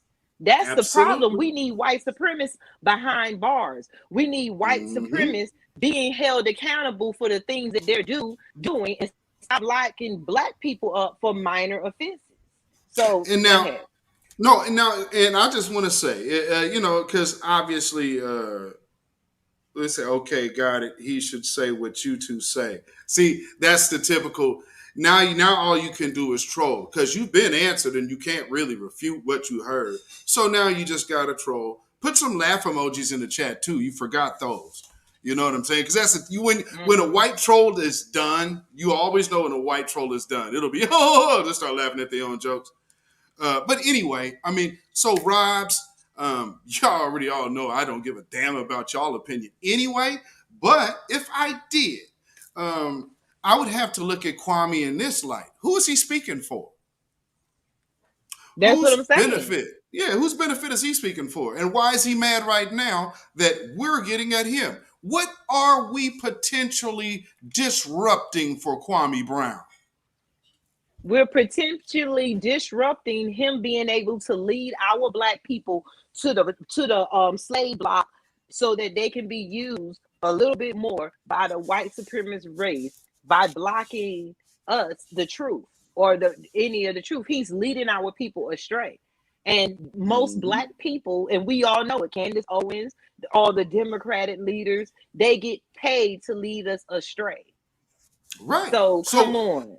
We're stopping this. You're not going to take over our YouTube. YouTube is black media. Nope. We don't need fake YouTubers.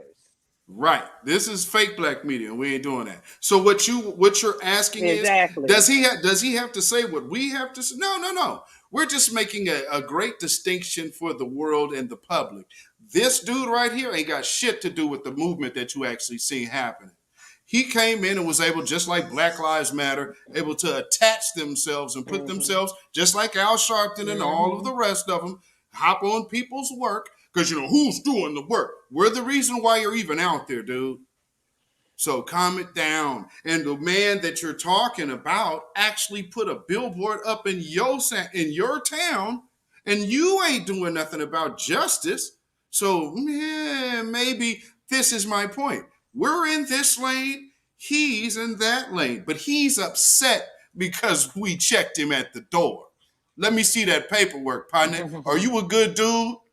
Let's go ahead and listen to your guy, because we got some more fanboys that came in. It's the same person. You shouldn't be focused on that. That ain't got a goddamn thing to do with you. And that's my opinion.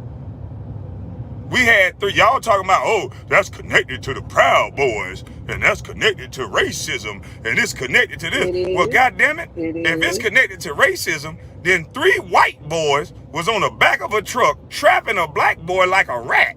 And you'd rather talk about a white guy that shot a convicted pedophile, and a bunch of motherfuckers that's chasing a motherfucker. This is how you know he's had Marxist training. And y'all so stupid. But come on in and learn something tonight, because I'm going to let y'all know how fraudulent this agent is. Now, I was going to be quiet until he put his mouth on B1 in the new black media. I was going to let that be personal. But if you're going to call everyone out, well, then hello, I'm not finna sit quiet on that. So, come on in and learn something. Come deal with the real, true black media, the new black media, the actual grassroots that got cops in prison. Not Kwame Dan Brown dribbling a basketball. Miss us with all of that. With a gun. That don't make no logical sense to me. And it don't gotta make sense to you. I would never chase a man with a gun, white or black. Yeah. Period. And that's the part that I said. You don't gotta agree with everything I said, but who the fuck trained you monkey ass niggas that always, every time you hear something you don't like, you gotta attack a man? Right, man. White people don't gotta do nothing no more. A nigga can't even understand another motherfucker's opinion and perspective. That's fucking crazy. That's fucking crazy. I gotta say what you say, otherwise the names get to flying and this and that, and he ain't a part of us. Nigga, shut your bitch ass up. They done told him we was a threat. He sounds just like Roland Martin on a different spectrum, because Roland Martin up there crying to get paid. He's doing the exact same thing. We in the way of his money. Y'all stopping my money now. Exactly. Go ahead, Katina. I'm just laughing at how he really says that's his opinion. Like, it makes no sense. This shows you that the real black movement is about humanity. It's about our humanity. And that bull that he's talking, he's so white supremacist that he doesn't know it. You are white, it don't matter who got killed. He's really saying, y'all don't worry about it because there's 2 white people get killed. Like, we're white against black. Like, black people are killing whites and white people are killing black. No, we're not killing anybody, and we're not wanting anybody to be killed. We want people who break the law to go to jail, and we want to stop being harassed by white people, and we want to stop letting white people use fools like this to lead us astray, to make it okay for them to do it. And let me tell you this too. Think about the Kyle Rittenhouse trial that he's talking about, and he's talking about the Ahmaud Arbery trial. I'm gonna break this right here. Anybody notice that they did them trials at the same time so that they can they wanted all the black people to pay attention to Ahmaud Arbery while they let a white supremacist go. And why they talking about the white supremacists, then their backup thing is that, do you know that those people that he killed were pedophiles? Well, why the hell were they on the street? Because white men are always getting away with crime. That's the whole point.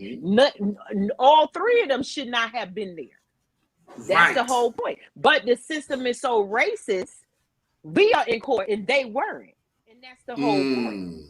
You know, I wonder how much smoke this dude is going to have for this woman here. I mean, because she's on trial this week. Has all of you Kwame fans in the chat, has he spoken up on this case for Dante Wright, or does he feel that Dante deserved it? I mean, I don't know. I mean, from what I'm seeing, who knows? That's probably 50-50. He's probably telling everybody, yeah, you know, he had it coming. He shouldn't have tried to drive off. Exactly. Oh, let's hear some more.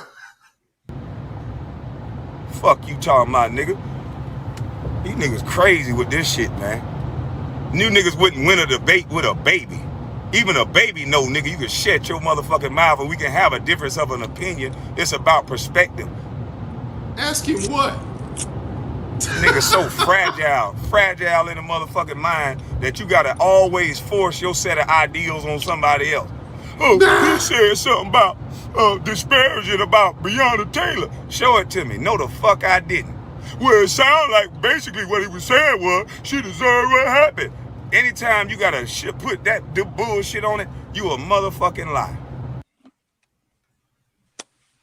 And he forgot he said that. I listened to this, and he's on this video denying what he said on the Breonna Taylor video. So now, family, you can see that your big found fame and he be dropping that knowledge is a big fat liar. You don't want the smoke, baby. You niggas always do the same fucking tactic. You're proving my goddamn point, Mr. Genius, smart sounding, smart talking dummy. You're proving my fucking point. I came to the internet saying it's all about who we like. And because you don't like Candace Owens, you want to bring her name up. Because you don't like, some of your callers didn't like some of the stuff Angela Stanton said, you bring his name up. Then you psycho some bitches went so far as to say, oh, he said goddamn cold in the trade, and then vote for Trump. Wait a minute, nigga, what you mean vote for Trump? Show me the video where I said vote for Trump. Now he's talking about Professor Black Truth. So now he's went from TBA. I don't know if he got him confused or not, but so what he's now responding to is because he's done been checked a few times, and if for all of y'all who are in my chat, have y'all seen the comment section in his chat? I lost Tina. Come on back, Tina.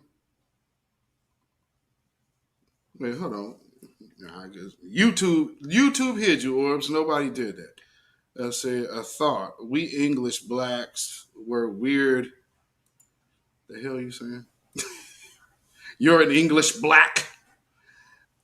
I thought we English black were weird, but you black Americans is something else.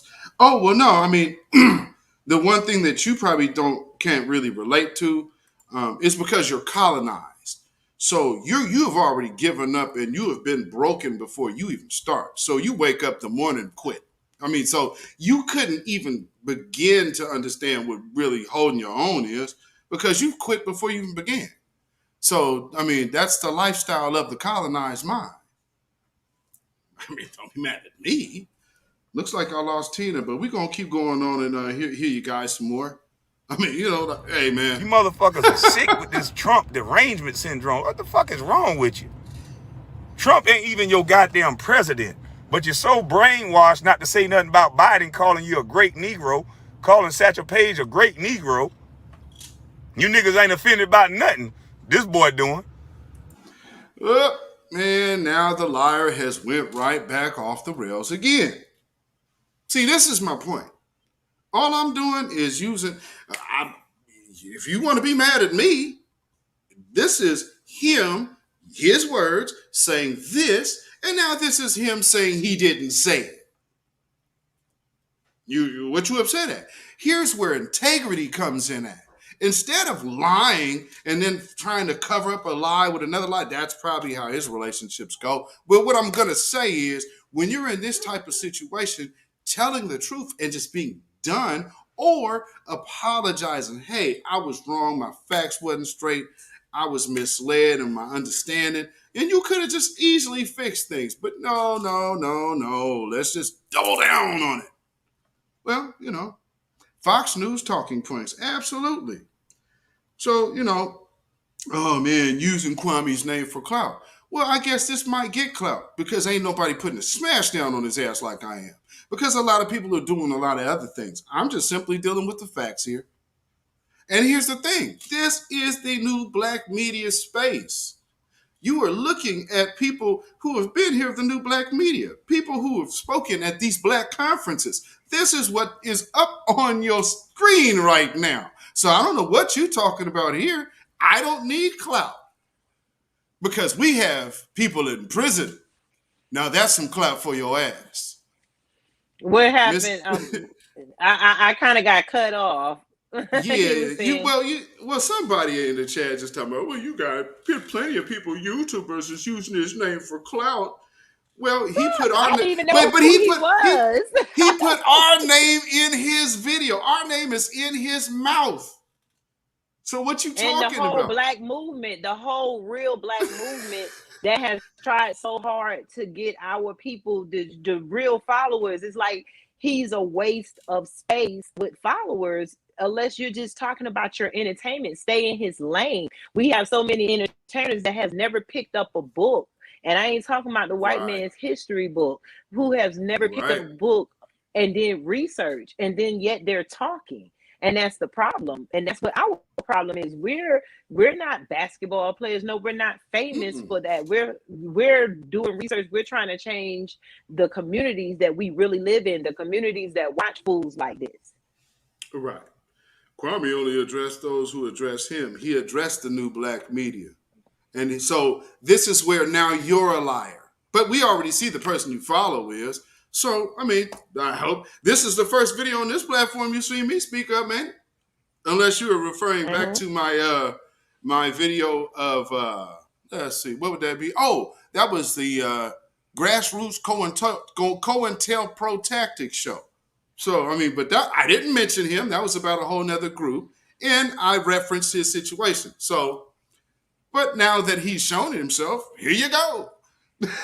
But on everyone, those 2 videos that Beatzilla is showing, if you go and look in his comments, everybody that's saying it, and that's with me, I don't really say anything. I'm not saying anything. My problem is any black person or melanated person that is a leader. And you put yourself as a leader, because white supremacy puts these sports people as a leader while they head all banged up, they running. Entertainers and stuff are not leaders, but some of them are good multitask. But when you put these so-called leaders in front of people and they're straying our people to the wrong way, that's when I have a problem. And the only problem I've majorly had is with Candace Owens, and now with him, because I mean, you don't attack the black movement and then to see black men like him being cheered in the audience by a whole bunch of white supremacists, just like the little trolls that you have in here. They would be satisfied with us telling our people not to fight back, not to be mad that we're being murdered, and then those are the same trolls that tell us to cry about little white kids being shot up. You know what I'm saying? Right. You know, well, you know, this dude just said in the chat, he said, now here, because this is a thing when you're a hustler, you understand the art of the hustle and the art of the con. And also when you're in business, something that you may not know, 79 Latifah, whatever the hell your name is, if you are in position of business, you can always lie to your customers. You just can't lie to your investors. See, so you're his customer. But over here, he has to put some money on the table to even be talking in this lane. So, and I don't mean like cash up or nothing like that. What I mean is he don't have enough skin in the game talking real over here. There's a lot of people who have built something. He's coming in at the last minute. Then he's going to sit up here and call somebody out. But why wasn't he saying anything? Why wasn't he saying anything when he was dribbling? Remember, he was the silent one. And the thing is, he got famous for just sitting there where everybody, I could have swore, thought he was dumb. You know, it was a lot of skits out there, I thought, about him. They used to make him. Yes, indeed. And so you didn't defend that. So you come out and you say, because you was shutting your mouth up, because you know what he knows what he's doing. It's like they felt you silent so that the white man wouldn't take your money out. So while he talking about what other people ain't not doing, there's other people turning down massive money. So he shut up when he was playing. Now he's out here, he's getting a little YouTube people, and he wants to blow back up to keep massive money because he needs that revenue. We're not giving him enough from YouTube, so he needs that big money. So they start talking. He starts talking them talking points that the white man that owns the radio stations, YouTube, and all that stuff like to hear. Where you just teeter the line, keep the white folks a hopping bob, keep them in line so that the black folks don't revolt. Right, exactly. That's And so I'm gonna play a little more of this because I want everybody to hear where he's calling out all of the new black media. But as y'all see, he's getting more into the E's and the S's and We's. Gas prices higher than a son bitch. But no, the media ain't tell you to get offended yet. No. The media ain't tell you to get offended yet. Shit don't make no goddamn sense. Nigga worried about the way I dress. It's people from the South. You know, they change and they buck dance because they wear camo. He might well wear a Duck Dynasty duck call. Ooh, did you see that slick one? People from the South. Ain't nobody took no diss from the South. And TBA is from Shreveport. I gotta dress like you to be accepted. I gotta dress like you to be liked. I gotta sound as weak as you to be liked. I gotta sound as stupid as you to be liked. Well, then motherfucker don't like me then. Because I'm going to be an individual my whole life. Got me fucked up, nigga. Nigga sound crazy when you talk. Bunch of crying, a bunch of made up shit. All this goddamn talk. You love the black community so much. Where the fuck is you at when illegals when they having talks about illegals getting 450,000? Where you niggas at? On the Where was front he at? line. Yeah, I was going to Yeah, say on the front line on the where's conversation. his fame? He ain't even used his fame. I mean, he's talking about where your niggas at. Where you at? You more famous than us. Since we try to use his platform, like why wasn't he there? I mean, it's like he's talking backwards. Everything he's throwing out is him. Right. It's so weird. It was okay. This is the oddest thing. For you who can't, I'm sure it'd be hard in the chat for you to wrap your mind around, but it's the other way around. Kwame's using us for clout, not the other way around. And that's you're not the clout that he wants. Played. And you're not the clout he needs. He needs the clout of the powers that be that can't stand us. Yep. There's a reason why you ain't never heard of us. There's a reason. Because we're effective. You're not. Because effective people, my channel get blocked left and right, you know, and my Facebook, so I lay low because we always have to think of clever ways to talk back to y'all. But y'all can sing the word NIGGER all day, make money off of the word, put it in your music, but we cannot say CRACKERS, crackers. We can't say that and put it in an adjective. Right. But y'all can sing it. There is something wrong with y'all. Man, for real. Let me go and give him some more. They're doing all this talking. All this power, black power, black groups. Where the money at that was given to these black groups that ain't hit the hood yet? What happened? We've been asking this whole time. What happened? The convoluted argument. Show us the money. What happened? We're doing all this yelling and acting like goddamn whoever you like doing the thing for us. So what happened? Okay. And on that note, I've heard enough because he calls all of us out. But I'm going to just say right there, he know damn well that New Black Media ain't got nothing to do. Matter of fact, New Black Media is the reason why Black Lives Matter got audited. Yep. Did you know that? So while he's out here doing all of this weird ass tying into things, he's completely off base. Completely off base. And truth be told, everything that he's talking about is so unfounded, it ain't funny. Where can you find video? Like I said, on my platform, when have I spoke on it? I don't give a damn about no basketball. And Stephen A. Smith, Stephen A. Smith don't hold no weight in our community. So he's irrelevant. Same as a basketball player. It's irrelevant. This is empowerment. Yes, it's kind of like, did you ever see Malcolm X and Martin Luther King and everybody go play football and basketball? So why are we making, or sing? So why are we making singers and footballs and black basketball players in the place where Malcolm X, Martin Luther King, and the black leaders? That's the only time you see a sports person that really is speaking black power is like Colin Kaepernick. You won't see them. But they done got to him, and they done got to him. They just done shut him off. See, a lot of people don't understand the game. Let me see if I got this video in here because y'all need to hear. Because there's some people in here who don't. Go ahead. You don't even cater to the flower faces because. You know, you throw water in there, they face crack up. You know what I'm saying? So the flower faces that's in the chat, they ain't got no inside. You know, the soul, you know, the common sense is not there. They've been taught to stare like a deer. They got the deer in the headlights mentality. You see a car coming right at you, but you're gonna stand there because you've been taught to have privilege, you know, and you've been taught to ignore the truth, and then they you know. So the flower faces, you know, I just throw water at them. Here you go. Well, no, and again, you know, here's the thing. He said have a conversation with him. You know, here's the thing.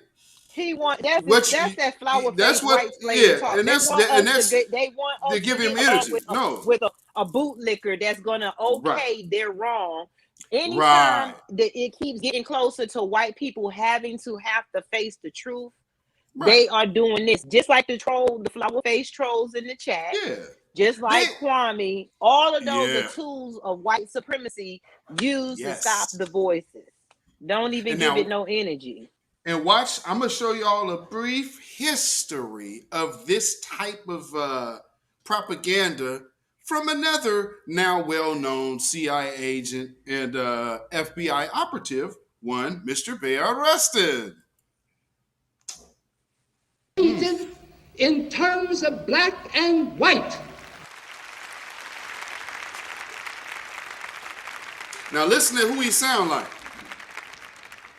And any movement which begins by blotting out the active cooperation of the best minds, many of which are white as well as black, is fighting a losing battle. South Africa doesn't preach freedom. Russia doesn't call itself the leader of the free world. It's America that looks upon herself and represents herself as the leader of the free world while she has 20 million black people here who aren't even citizens. It is for this reason that America is doomed, and it is for this reason that we who follow the Honorable Elijah Muhammad feel that our only hope is not integration with a doomed society, but complete separation from a doomed society. It was a great debate, and I kept saying, when I listened to it, I said, stand your ground, Bayard, stand your ground. Bayard was really trying to get Malcolm to see that it's a world community, a human community, a family in the United States. And, but Malcolm was talking like Marcus Garvey, separate.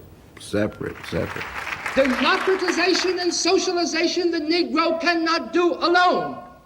As we follow this form of mass action and strategic nonviolence, we will not only put pressure on the government, but we will put pressure on other groups which ought by their nature to be allied with us.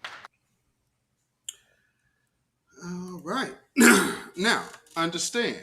You know, I don't dodge any conversation. I find it surprising again.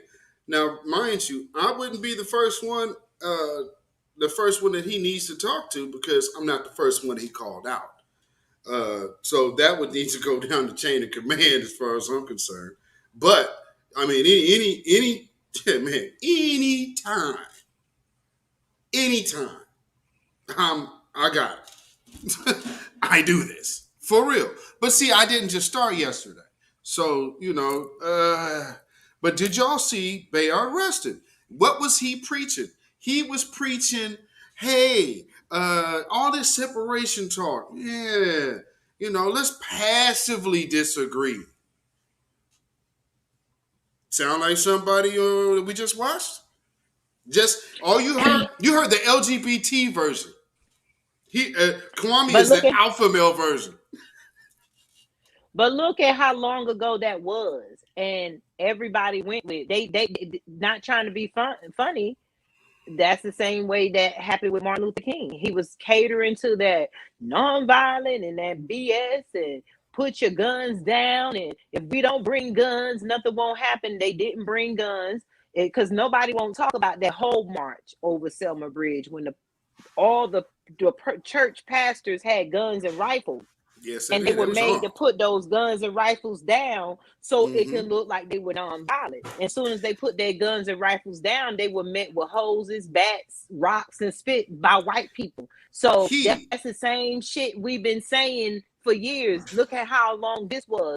That way of nonviolence and that blending in and let's get along kumbaya bullshit is not working. And that's just true. And the white people, the flower faces are scared because they think we're gonna be like they are. They Bible say a man judges another man off of what he himself would do. They kill and lie to us and twist it up. So they judge us off of what they themselves do. Now, and this dude on the screen right here is the architect and the reason why he Martin Luther King severed his relationship with the Deacons of Defense, and he had everybody on that Selma Bridge disarmed. This Negro on your screen right here is the reason. And then disarming themselves, they still, some of them got beat and killed. They were better off shooting their way out and calling it a damn day, because after they got beat and killed, they walked away with no victory. Martin Luther King didn't see his dream, little boys and little black girls walking together. He ain't see that shit. So what did they get? What is nonviolence getting us? Hell, they might as well have shot back and fought back. At least they would have got them some dignity or some satisfaction. You get slapped, beat, put your guns down, and then go home and still have to be harassed by the flower faces. Enough is enough. This is why they don't want to listen to people like me and you, and they want us to listen to dummies like Kwame and the dude right here in this video, and they coerce Martin Luther King. All it is the same tactics, just like Kwame Brown just said. You're using the same tactics. Yeah, you're using the same tactics. We know this game. We know this mouse in the trap. They're just like a mouse. That's these fake leaders are traps like mouses. Mouse, though, you can't even put cheese on a mouse trap no more. Why? Because the mouse evolved. They know what the fuck is up now. Right. Evolved. Absolutely. To keep us from education and keep people from us, so that we won't evolve enough to stop being under white supremacy. And these flower face trolls in the chat are probably hired CIA agents speaking that same mess, talking about you go talk to Kwame, y'all probably have a good conversation. For what? Why, if he's not agreeing with you, if the troll is not agreeing with you, you know what I'm saying? Then why would you need to go talk to what he wants you to do so you can agree to allow them to keep abusing us? That's all of it. Only people that agree with that kind of nonsense is a white supremacist. Absolutely. And you know, I being in some of these little rooms there over the past few days, just watching. I'm watching a lot of different avenues moving in, seemingly to be in tandem. So you know, here's the thing: black folks ain't got no allies right now. Everybody's trying to get in where they fit in, and black folks need to tighten up the ship. So what this dude is doing right here is trying to, he's doing the Bayard Rustin thing, but he's pushing it to you as it's some kind of form of an empowerment. And it ain't. As long as you still be holding it to the government and you don't own your own shit, everything they own, then you ain't free and you ain't empowered. And here's another thing. He brought up, you got 3 white boys in a truck. No, you got 3 white supremacists in a truck. But he ain't letting that come out his mouth. So there's nothing for me to educate no dude from Georgia about what a white supremacist is. He knows. Them are the people he go drinking with, wearing all that Duck Dynasty bullshit. And truth be told, and let's keep it a buck. I have family that hunts in Arkansas. You know when you put on camo is when you're going hunting, not doing a live video. Unless you're hunting like Yoke Gang or something. That chick can shoot, by the way. Yoke Gang. She from Florida. But just looking at all of this foolishness, what do you think, Tina, when you have people like Kwame jumping off the porch to basically be the attack dog, calling out a group that never called him out? Yeah, calling us because out. he know, but most people know, like now, if we wanted to make money or if you needed to get famous on the internet, you're either going to do some of the stream, just like stars, like the baby, he wore a diaper, like, you know, these people do different stuff. And so though that's a beacon call to the white supremacists, like, okay, use me, because everybody knows, we know the group of black people who act like they're for black people but want to lead them astray that white people can use. That's a hopping bob. That's the house Negro.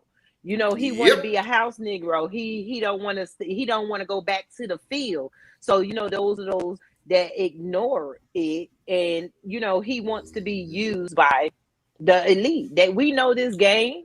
He's saying all the Right. right key points, and you can see it. Like I said, go down to the video, go to his chat, and you will see all the black people saying what we're saying. Right. Well, and I when I went by, because I also saw Jim's, because she posts stuff for him, and I also seen another brother that repost his stuff. And one of the people that was reposting his stuff has stopped, because I guess they were feeling some kind of way about the stuff he was posting. Desmond Works, what's up, brother? So when I seen, again, with the whole him coming out and going after like Stephen A. Smith and them basketball players, it's like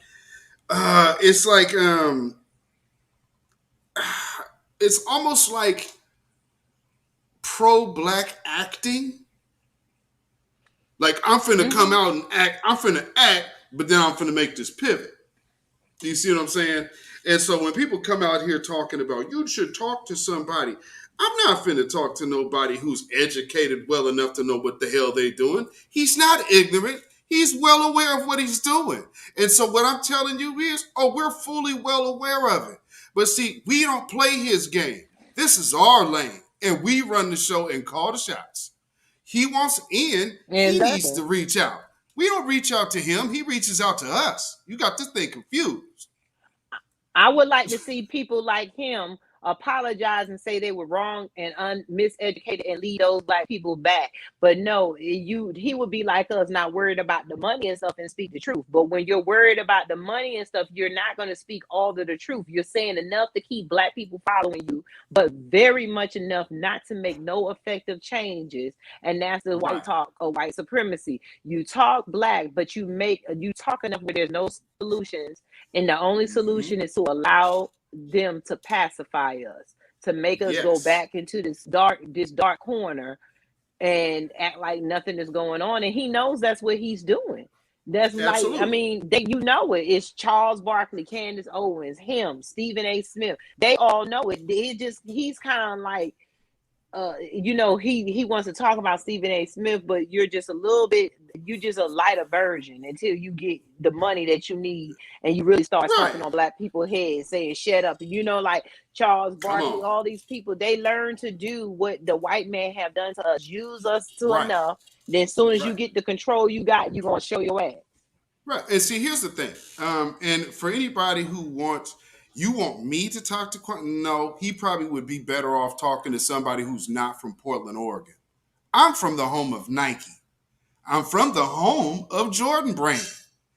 Jordan's partner, Larry Miller, who runs Jordan Brand and also ran the Blazers, he used to come to my shows, as well as other NBA players. So he would never want to step foot over here, because all of that lying he could do to y'all, he can't do that to me. Because I know who your associates are. So all of this about what you're not associated with, you wouldn't even have been in the building if you wasn't. Miss me. So y'all, man, if y'all getting something out of him, good. But he's not in our lane. That's all I'm making is a clarification. We are different. This is empowerment. Me and Tina Berry right here, empowerment, liberation. Empire's vocabulary. United Empire's vocabulary. I ain't got my exactly. You ain't got your face on. We're about empowerment over here. I don't know him. Exactly. We're bringing solutions. So like I said, like we said before, get ready to join the nation. Just like Malcolm X started and said before, and everybody is saying separate. Just because we separate don't mean that we hate white people and we want to see them die. Just like that's why when you're really human, that's why the thing that happened with Kyle Rittenhouse is inhumane. You walked up and you murdered people. That little boy don't need to be on the streets. But they have been taught. Look at when their little white kids back in the day was able to see lynching. They have been introduced to death with the gun, and I mean, it's just okay for them. So we are trying to separate for our own sanity. And y'all can have Kwame Brown and Candace Owens and them people. Y'all can have the black people that want to be used by the system, because it's like that. It's not a lot. Everybody ain't gonna be wake up, but those that are tired of the system, it's time to get into the new micro government that we have, and it's gonna take us bringing our money together to buy land to separate. Absolutely. Because it's enough with going back and forth with these fools. Because these fools get in here, they're running after the American dollar, and right now nobody knows the American dollar is worth 4 cents. Google it.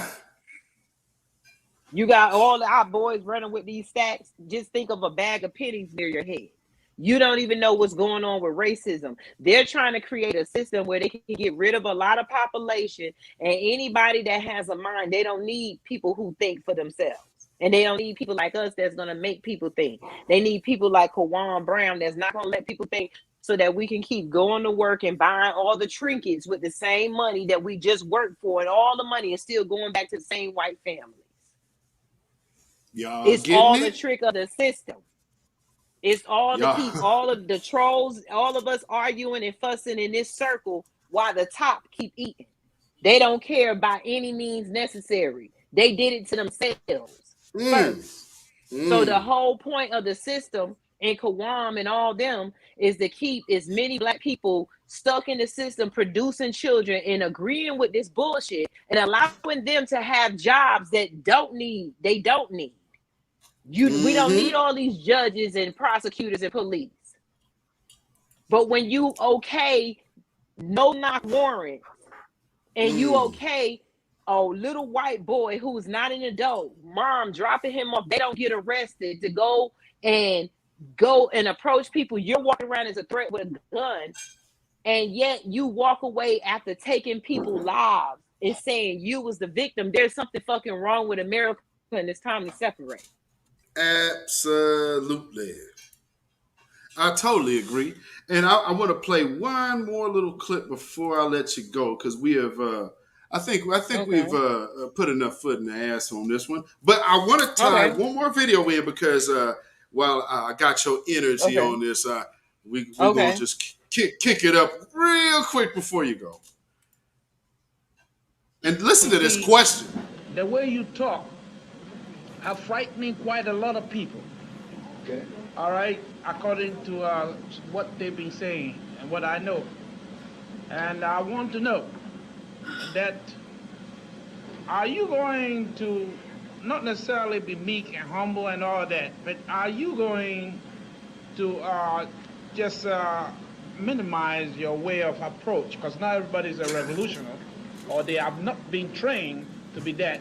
And the fear is keeping people away from coming together as they should. Now, what can you do about that? There's nothing I can do about that, because it's my firm belief that somebody has to be that. Everybody can't be mealy-mouthed. Everybody can't be compromising. Everybody can't tiptoe through the tulips. Everybody can't play politics. Everybody can't, if I haven't said it, compromise. Somebody has to be strong. I wouldn't have to be as strong as I am if I saw some others being strong like that.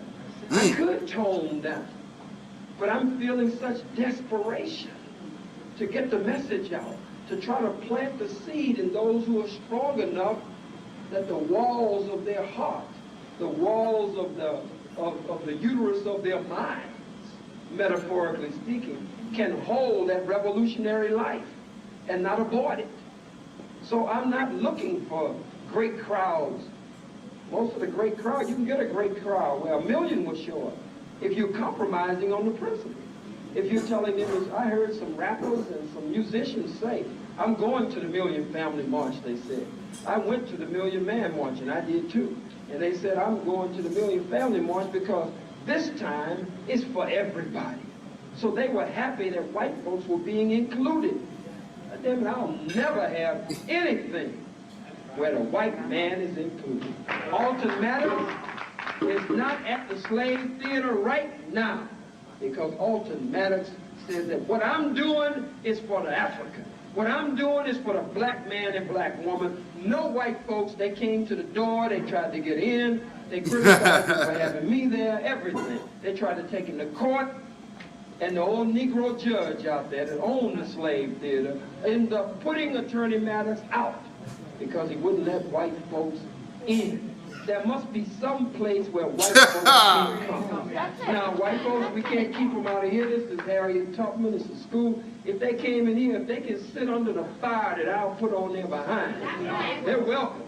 But when they come, I ain't changing nothing for them. If anything, it's going to get hotter and harder because I got examples to point to sitting in the audience. And I many times tune right in on them. Sitting right in the audience. Look at that old ugly beast sitting there outside. Look at the way he's squirming. White folks, I say, should never be able to come into a black revolutionary meeting and be comfortable. And be comfortable. They shouldn't be comfortable. They should be uncomfortable. So I'm that one.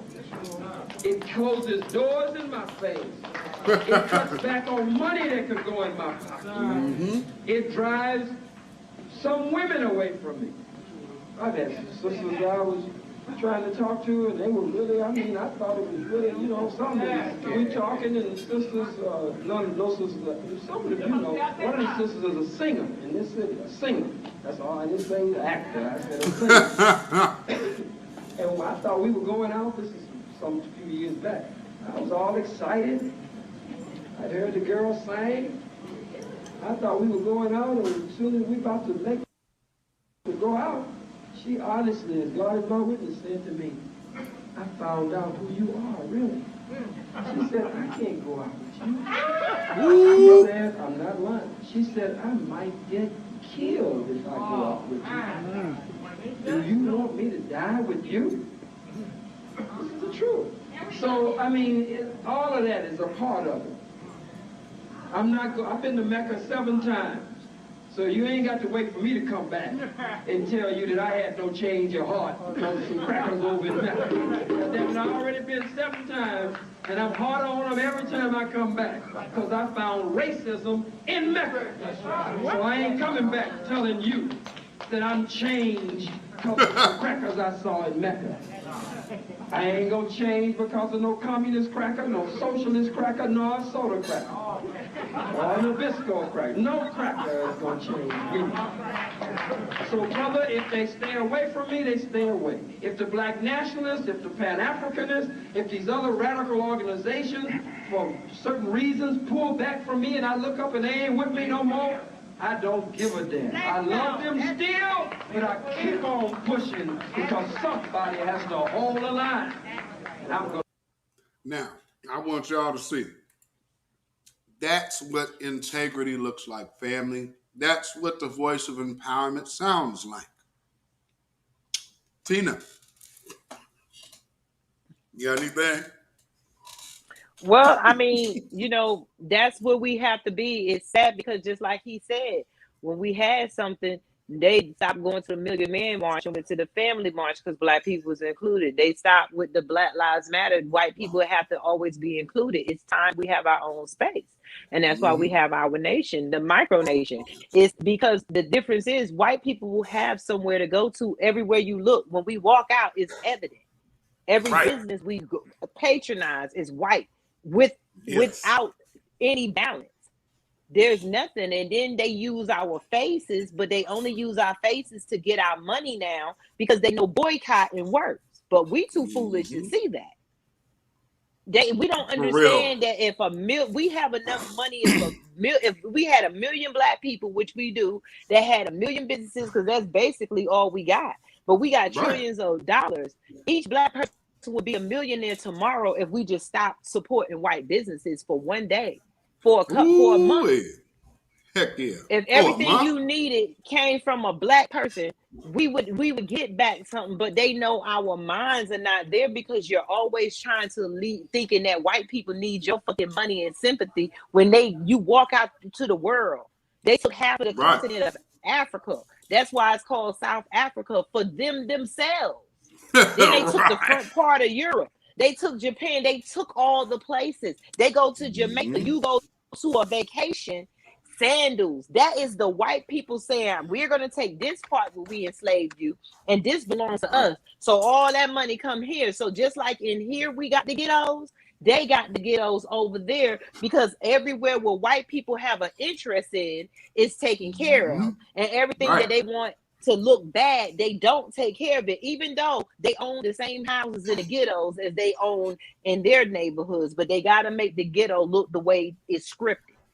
You know, Facts. So you know, so we need to separate. So when we separate, we don't need the trolls. It's like white people don't know what they want.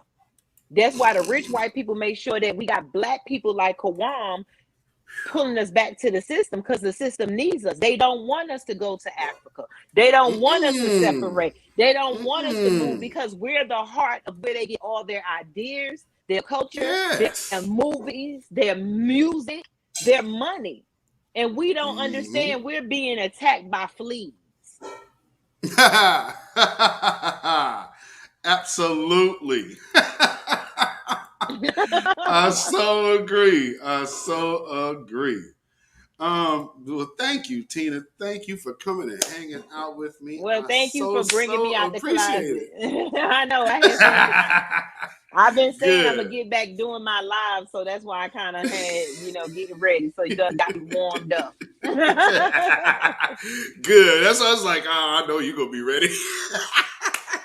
Yes, after you sent me that video, I was tired because I've been doing our website and everything got erased, so I was already mad. Then I'm looking at this and I'm like, in my mind, the last story I heard was with Kwame, and if I'm not mistaken, that him and Boyce or whatever. So I'm like, okay. So when you hear stories, I'm feeling sorry for him, and I seen this mess. I'm like, oh no, you had me cursing him out in the thing. Like, why you send me this video? The hell is going on here? I'm so tired of them black folks. That's why I told y'all see my video on TikTok when I said about us not having black men no more. I was being sarcastic because of the stupid shit like this. It's a waste of sperm and eggs. Right. I was cracking up when you did it. My wife was like, serious? It's like, no. I was like, no, this is the deep, dark, sarcastic side of Tina Berry. Yes.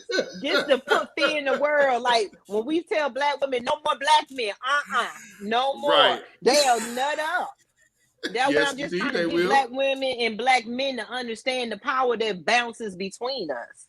But I enjoyed you. So you have a blessed night. Everybody have a blessed night out there. And we'll be back on. We got to do another show together. Oh, I know what I want everybody to do. I want you to do this show with me. Everybody, I want you to look up this lady name. Her name is Michelle Avan.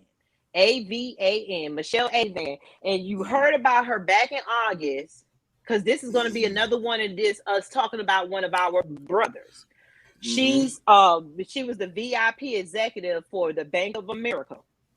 And she was dating another executive at Bank of America named Anthony. And basically, she was the empowerment. She was trying to get black women in the financial field. She was actually an activist, right? Okay. So he basically murdered and beat her. Her sons couldn't find out. They couldn't get in touch with her. And her black son came up to her house and found her dead, beaten and stuff like that. And so this is where the trick. This is where the trick is at.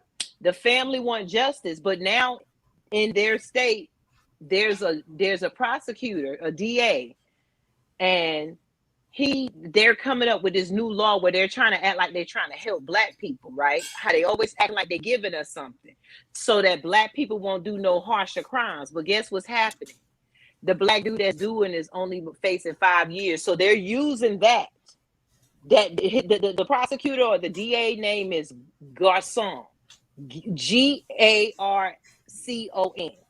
So the trick is that the Black Lives Matter and black people voted him in because you know how they do like Biden. They promise us stuff and look like they're making changes, but yet they're not really helping us because you're actually still letting crime run it rampant. So for this black woman, this is what I don't like about it.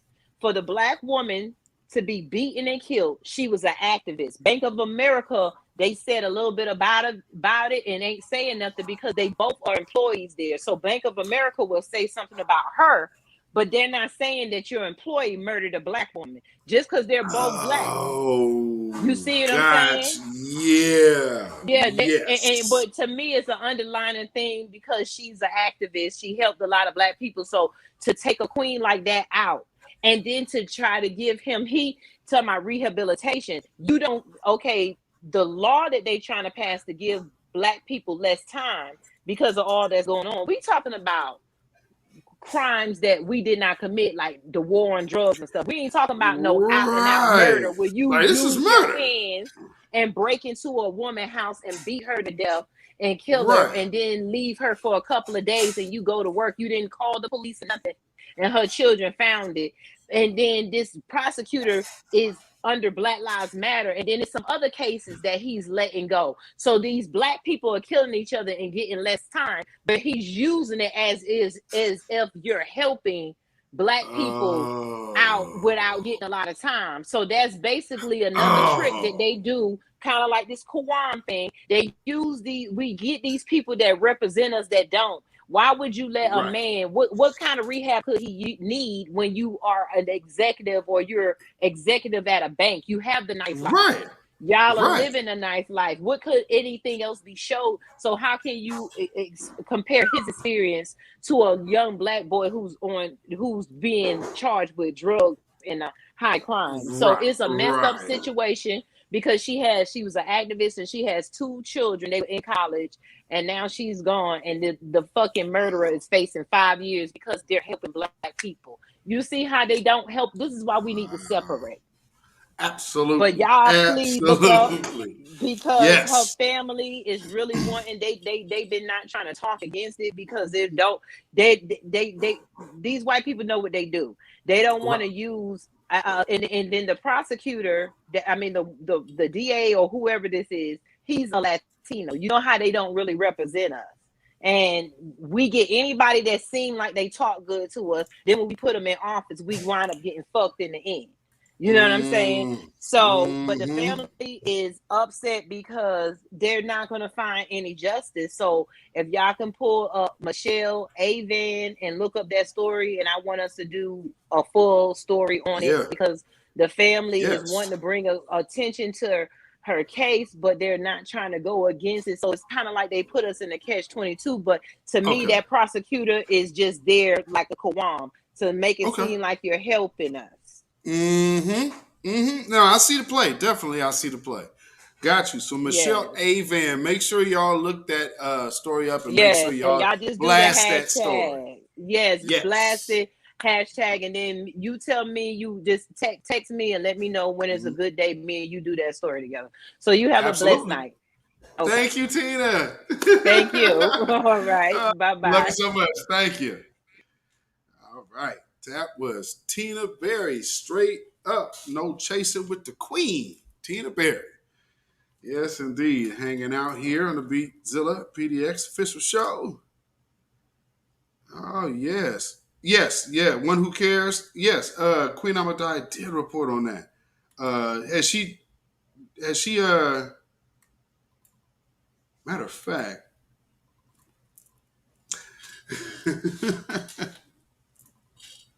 That is for a conversation offline. But yes, okay. We'll see what we can't make happen. You know? Because see, here's the thing for all of y'all Kwame fans and don't understand. See, that's the thing. People aren't reaching out to him. There's people reaching out that say, "Hey, can you get the story out?" Because they're trying to slow play us and they trying to give us no information about our family members. You know what I'm saying? So there has to be another entity to where black folks can go to be able to function and get their justice. You know what I'm saying? From friendly faces like ours. You did.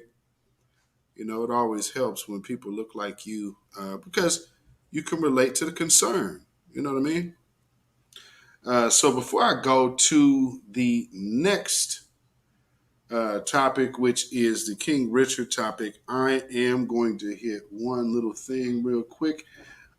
Rounding this out, I'm going to play this video for a break, and then we will be right back talking about what I thought about King Richard, and what I think about its detractors.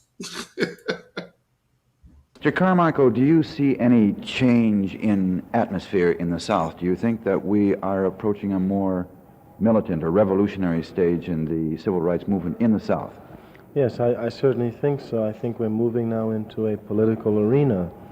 And I think that what Negroes are now tampering in, what they're tampering with, will touch the entire country, to be very precise. For example, many Negroes who have registered to vote have been evicted from their lands in Lowndes County. People who have worked on plantations for 35, 40 years, because they've registered to vote, have been evicted. So that raises a philosophical question, not only for us, but for the whole country. Can property-less people be made as equal as property owners through the vote? Do you think the formation of your party, the Black Panther Party, is perhaps contributing to the change in atmosphere and making it, in fact, more explosive? Yes, I certainly think so, because this is the first time in the country that Negroes will be organized for their own political interest, and they will form their own party and move along those interests as they see fit. It is unlike Negroes across the country who are registered in the Democratic Party but are not organized for their own interest. Now, what I don't understand is this. You are also a member of the Student Nonviolent Coordinating Committee. At the same time, you are organizing a group in the South which almost certainly will tend to contribute to violence, or at least counter-violence. Well, they won't contribute to violence. They will just be seeking their political rights, and they will have to defend those rights. Now, they will defend it the way the country defends its own rights, the way we defended in Vietnam, the way we defended it in World War II, the way we defended it in World War I, the way we're going to defend it in the Dominican Republic, I imagine. They will defend it the same way, violently.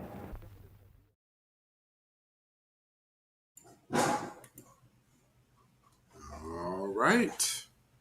I ain't mad at that. I ain't mad at that at all. Now, once again, thank you so much, Tina Berry, for stopping through and hanging out with me. For about 2 hours. This was a good one. And I hope y'all understand what the new black media represents. It is not a one-person thing. This is a absolute unit of empowerment. And it's because people in this space are just simply doing it for the love of the people, and just really enjoying each other's in our own peaceful space, our own peaceful, comfortable spaces. And that's what I like to provide for my folks. You know what I mean? So many others have liked to produce, have wanted to produce that for theirs. It's just so when we desire to be by ourselves, everybody seems to go on alert because, and truth be told, it's not about us. That's about y'all and your guilt. Now, if the one person who is in the chat who is posing as a black person from England, which you're not, I mean, I know that because, again, here's the thing, and I get it. You believe that mostly black people that you will see on, you don't have this experience, you don't have that. Yeah. So I get the little low-minded, low-brow, little silly tactics. And so, yes, I will talk to you as if I know what you're doing because I know you know what you're doing. And I just need you to know. So when you, oh man, because I know what you're doing. So I'm going to come direct at your throat. We're not playing no games here. I don't do that. Because the fact that I'm even giving you entertaining time, I mean, I don't have to. This isn't a platform for clout. This is a platform of empowerment. And as you can see, my associations are with those of empowerment. And the person that you are following behind, he, for some reason, wanted to take a stab at the group of empowerment.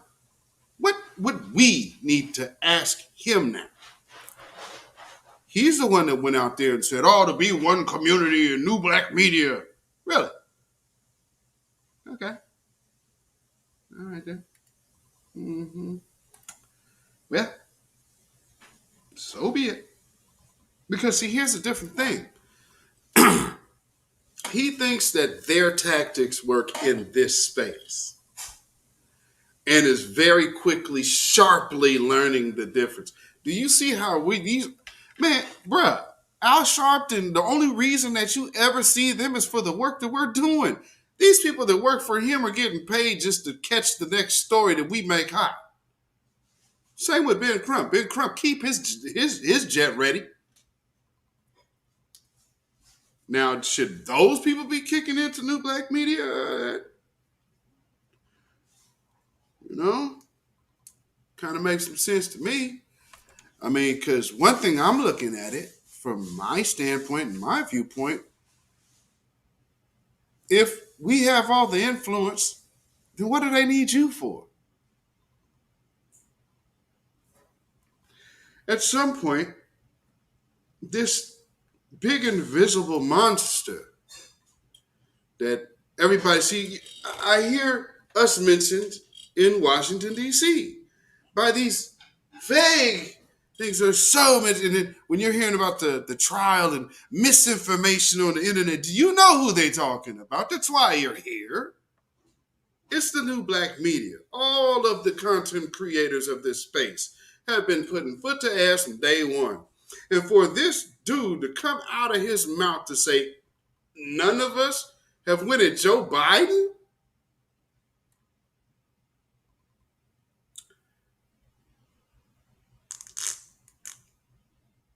Now you jumped all the way off the porch as a coon.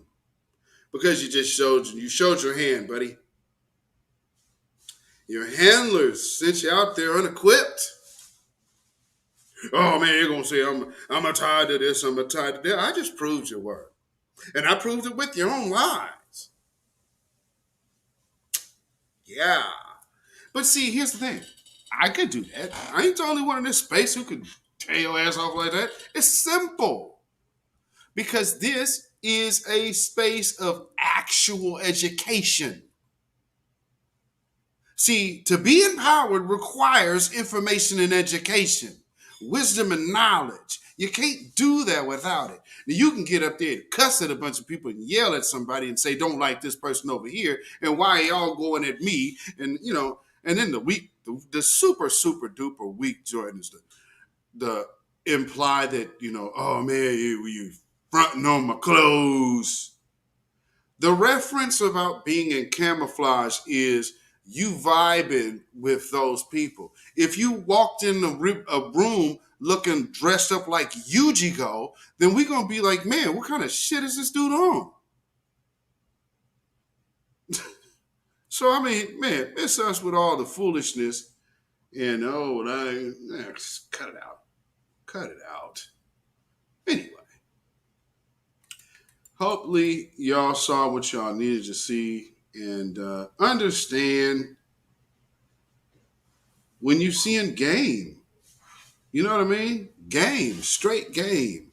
And you said you actually embarrassed for Kwame. Well, I put the tweet out the other day.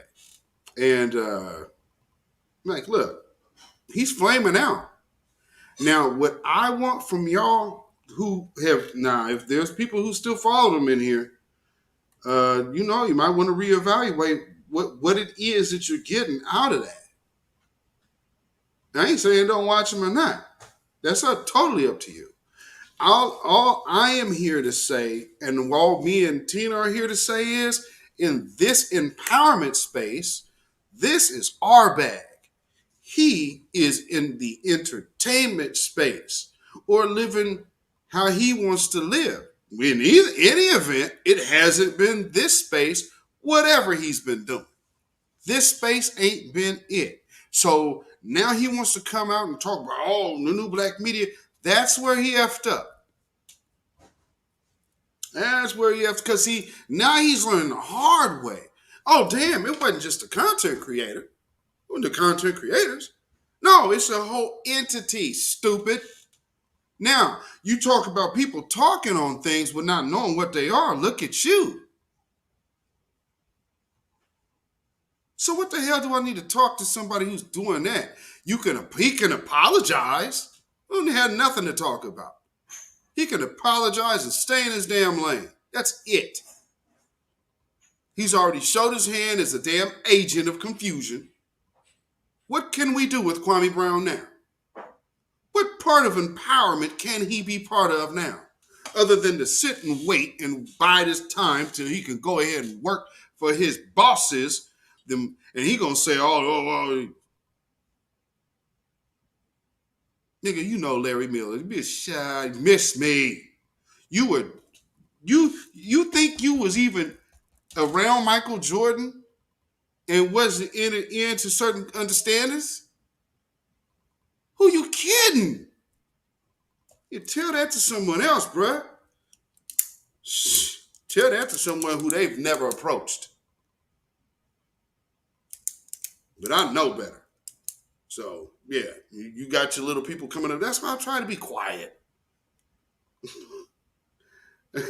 So, no need to, it's only going to get worse. It does not get better. It will only get worse. So, if your ego can't get in check by yourself, this is a place of humility. All of you doing is just me, like you about to warm up for singing.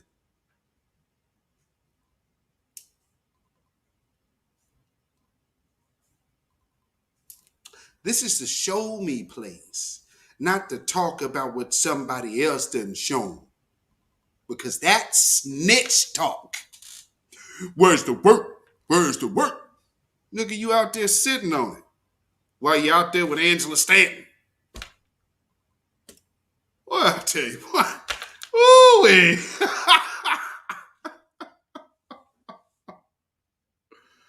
Oh, thank you, sir. Thank you, sir. B1, Black First. Appreciate it. You know, and this is, man, I'm not a go in on our people type of dude. Y'all know how I do here. I prefer not to. But if you're going to call out this space and those content creators, because it ain't no mistake. I'm a content creator. I got plenty of content on this channel in a year. So, you know, it's plenty to see that, just not just me, others. And then here's the dope thing about it is us, like smaller platforms, some of us moderate for the bigger platforms. And so you have so much of a community building. You really thought that you was just finna, nah, man. And unlike a pack of dogs, this pack feels and moves as one. So, you can typically throw because you're used to what you're used to. This ain't that. And all of being connected to something, you can't seem to see that. You can't see that this is different.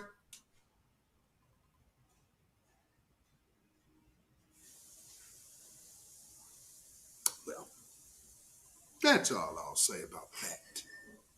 Now, on to the next topic of the evening.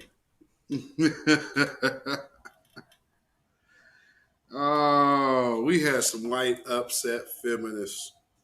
And, of course, Amanda Seals, too. Jeez. Now, you know what's really funny, too? Everybody like, oh, yeah. Let me tell you something. You think this video going to get more views than with me and Tina Berry going in on Kwame? You think this going to get more views than me going in on I wasn't even going in on Polite. But see, I think the powers that be thought I was going to go in on Polite. No, I really didn't. I was just giving facts. But, oh, yeah, because, see, they hide me out of the algorithm, folks. So if you didn't know, I could go from 100-something to 16,000 if they'll not block me. So they understand, man. They know who they up against. Here's the whole point. Look at all the black artists that was kicking ass and they was hiding their numbers to keep them under their thumbs. You think they gonna show me my real numbers? I'm an asshole, and I love it. So I mean, I am the that dude. Oh, see, yeah, you tried it, but you can't really cuss in my chat. So go ahead. Oh no, get that out of here. How did that come through? I could see it. It was hidden. I'm a liar. How am I a liar? And I'm going to delete that chat. I'm not going to remove you. I'm going to delete that. You can come back in, though, and fix that. Okay? Oh, another smart dummy. Divergent one. I've seen you somewhere before. Divergent one. Oh, yeah, you from Kwame's chat. No. Leave Divergent one in there. You just got to keep it clean in the chat, Divergent one. Because if you want to go back and run and go tell you know, man. Now, I was on somebody's live once, and they was talking about how people swing off Tariq Nasheed's nuts. Oh, yeah, he mentioned Tariq, too, if you didn't know. So he took stabs at, how convenient for a bunch of people who he doesn't know. He seems to know the Black Authority. He seems to know Professor Black Truth. And he seems to know Tariq Elite. Not Tariq Nasheed. He said Tariq Elite.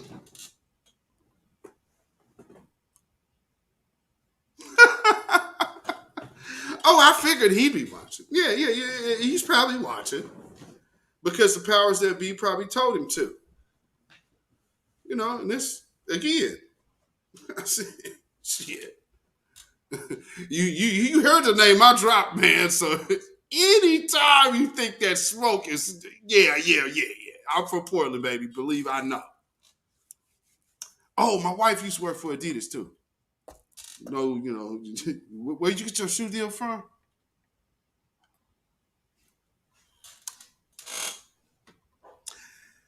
You know, y'all ever watch The Wire? You know, something that Chris Partlow would say. He show up to a job early. So by the time you will get addressed, you were already done.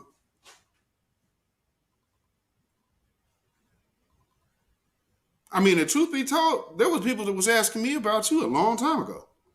You could have got smoked a long time ago in these YouTube streets. Long time ago. But let him live. I haven't heard nothing too overtly coonish. But then you went all the way off the rails. And that, you know what? I missed the whole thing. What he said, all you fools are, oh yeah, see, there we go.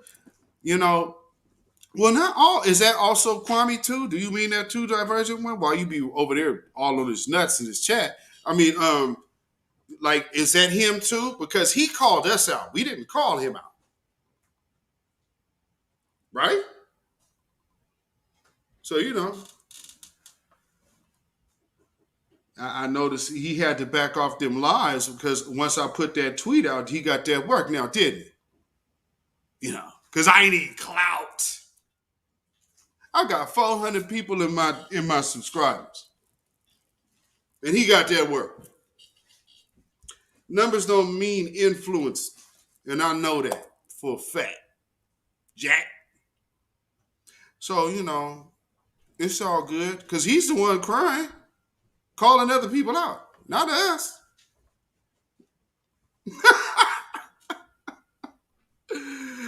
Oh, man. And 26 watching. Right. You know when... But I mean, look, like I said, numbers don't mean anything. Influence does. If you had influence, maybe your mother would care about you. But I'm just going to say, this ain't the place where you want this type of work because your mind ain't that sharp. And what told me that is because you thought you could do it in here in the first place. Oh, man. Don't you feel this energy, partner? Is there anything off of me that I really would give a crap about what you're talking about? My Twitter handle is beatzillapdx. And oh yeah, they're a little upset. The white supremacists are upset today too, so they're lurking. While I'm shadow banned, but they're lurking. Oh, and they unsubscribe my subscribers too. They do all of that. Oh yeah, you're back. I told you, just don't cuss in the chat. You'll be cool. Oh no, I'm a weirdo. Show that. Yeah. No, I didn't say F your mother. I would never say that. I just said your mother didn't care about you. So what I'm about to do is get into the topic of King Richard and why dirtbag supremacists like this troll in the chat are upset. You know what I'm saying? I'm helping you right now. Energy is everything.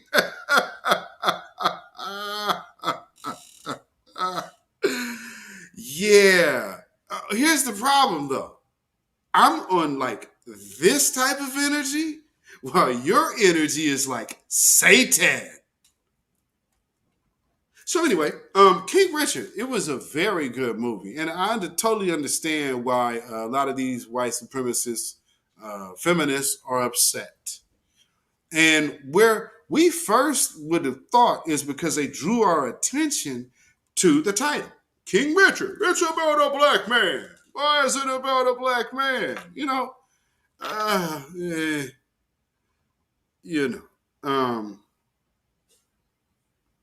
Your history again. Yeah, our history. Why would who else am I talking about? More of our history. Richard Williams is still alive. Venus and Serena are still alive. This is celebrating and giving flowers and celebrating those from our community to which are still living. Shout out to the West Coast. You understand me? So I don't know what you on, but whatever. Who's this? Oh, okay. Oh man, look at, and you're still doing it. No, we're not gonna do the cuss words and the sheep and this and that. Yeah, you really hurt, ain't you? Because I know because you came here. Your mama clearly don't care about you because something in your head said I need to come here. That's why you like him so much. You get mama's cooking, so you get, and he's kind of got that. He's definitely a single mother raised child because to even do that emotional tirade tell you that. So with that being said, it is what it is. Said trolls have to hell with my mama. Right. I already know. You got mama issues. I could already tell by when you came in this chat. I know you got mama issues. Because you don't have enough sack in you to stand on your own and not be like, I don't like that. I'm telling you, man, if you all want that smoke, I'll read your life. I'm going to read your life. And I'm in a chat. You can't hear nothing now because no one's talking. Now you hear something? You can't hear nothing now, can you? Yeah, I can hear. Because if you're now doing you something can. else. There's music coming down there. That's strange. Let me see. Oh, that's strange. It's sort of like, Okay, now there's only one small problem. I can't. Not for real. I gotta be down here. Yes, I would be.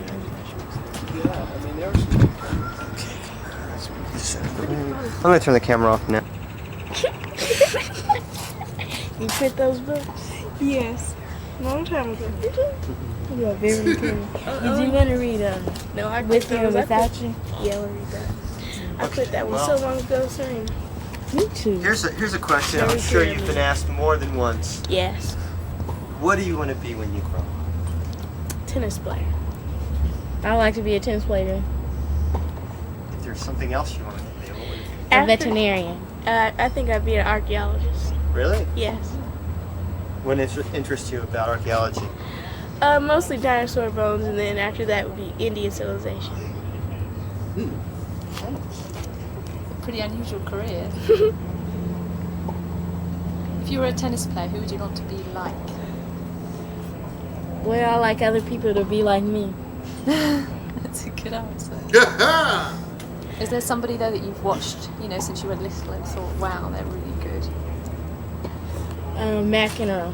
Yeah? Yes. think you'd ever be like McEnroe on the court? You'd ever get stroppy? Huh? Maybe. I think I like be like McEnroe too. I don't think I'd be able to do things as good as him though. Why is he so good? What's brilliant about him? He's really smooth. He makes everything look so easy. What do you think about him when he gets upset?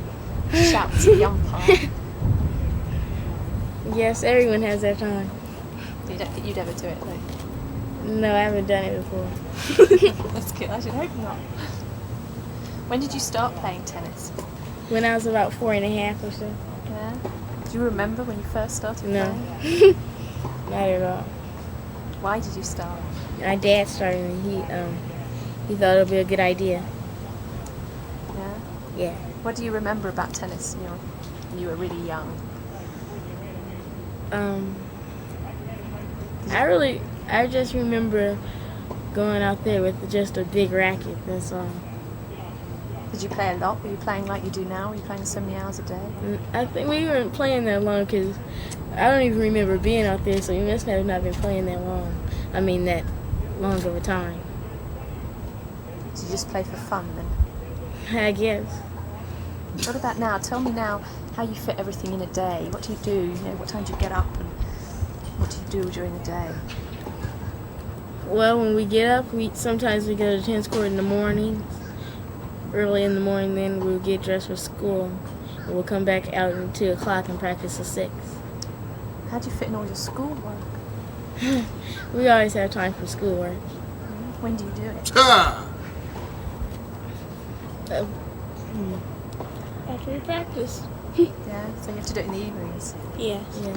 Do you get any time off just to go and, enjoy yourselves? Yes. Yeah. On the weekends mostly. What do you do then when you're not playing tennis? Mostly right now we bike ride. Yeah? Yeah. Do you go down to the beach at all? No. We went to the beach though, not that many times. Right. Is it different here, living here? I mean, you've only been out in Florida, haven't you, for just over a year. Is it very different to where you used to live? Oh, it's really different here. It's a lot different. What about the weather? Yeah. It's not too much different except the weather here is sort of more heavier and damper. Right. That's really it. But is it a different kind of life that you lead here? Yeah, it's different schools, different places, different people. But I still like it here a lot. Yeah. Yes. Given a choice, where would you live? Would you live here or would you go back to California? I think right now I live here. Yeah? Yes. What about you, Serena? I live here because I'm getting used to here now. Yeah. Yeah. You've moved around in Florida though, haven't you? You haven't been here for very long in Delray Beach. No.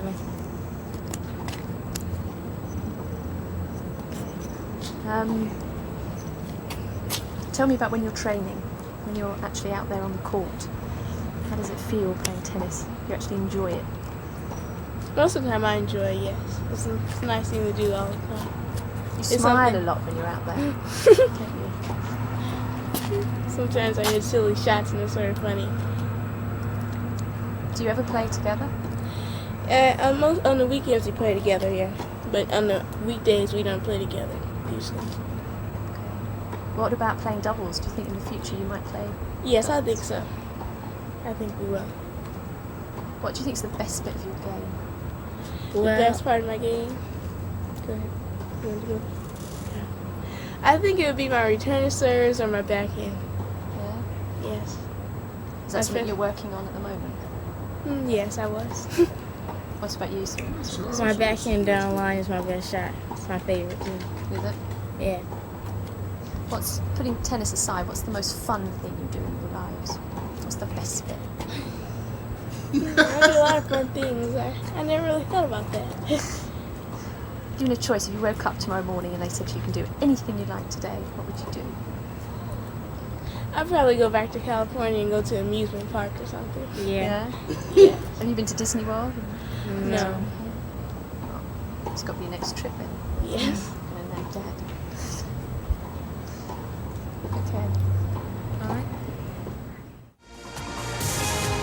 Subscribe now to our YouTube channel. So funny. Somebody said that I'm playing I'm lacking content because I'm playing an old school video of reference.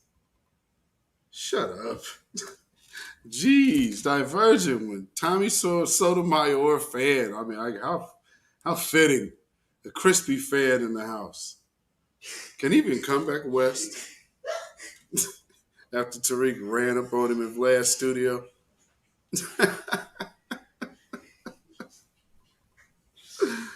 Oh, man.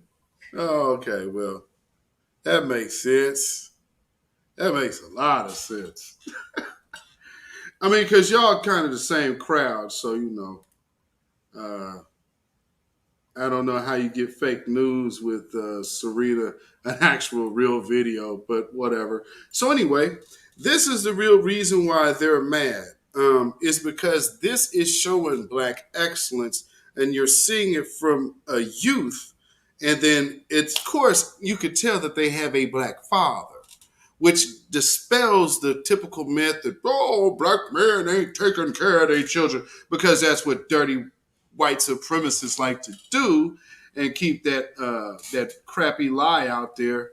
And then they'll get behind people who maybe have multiple kids with multiple women and then praise them on my channel. My children with my wife. Both my children grown, I'm still married. Which one of the people you follow are in my boat? Oh, wait.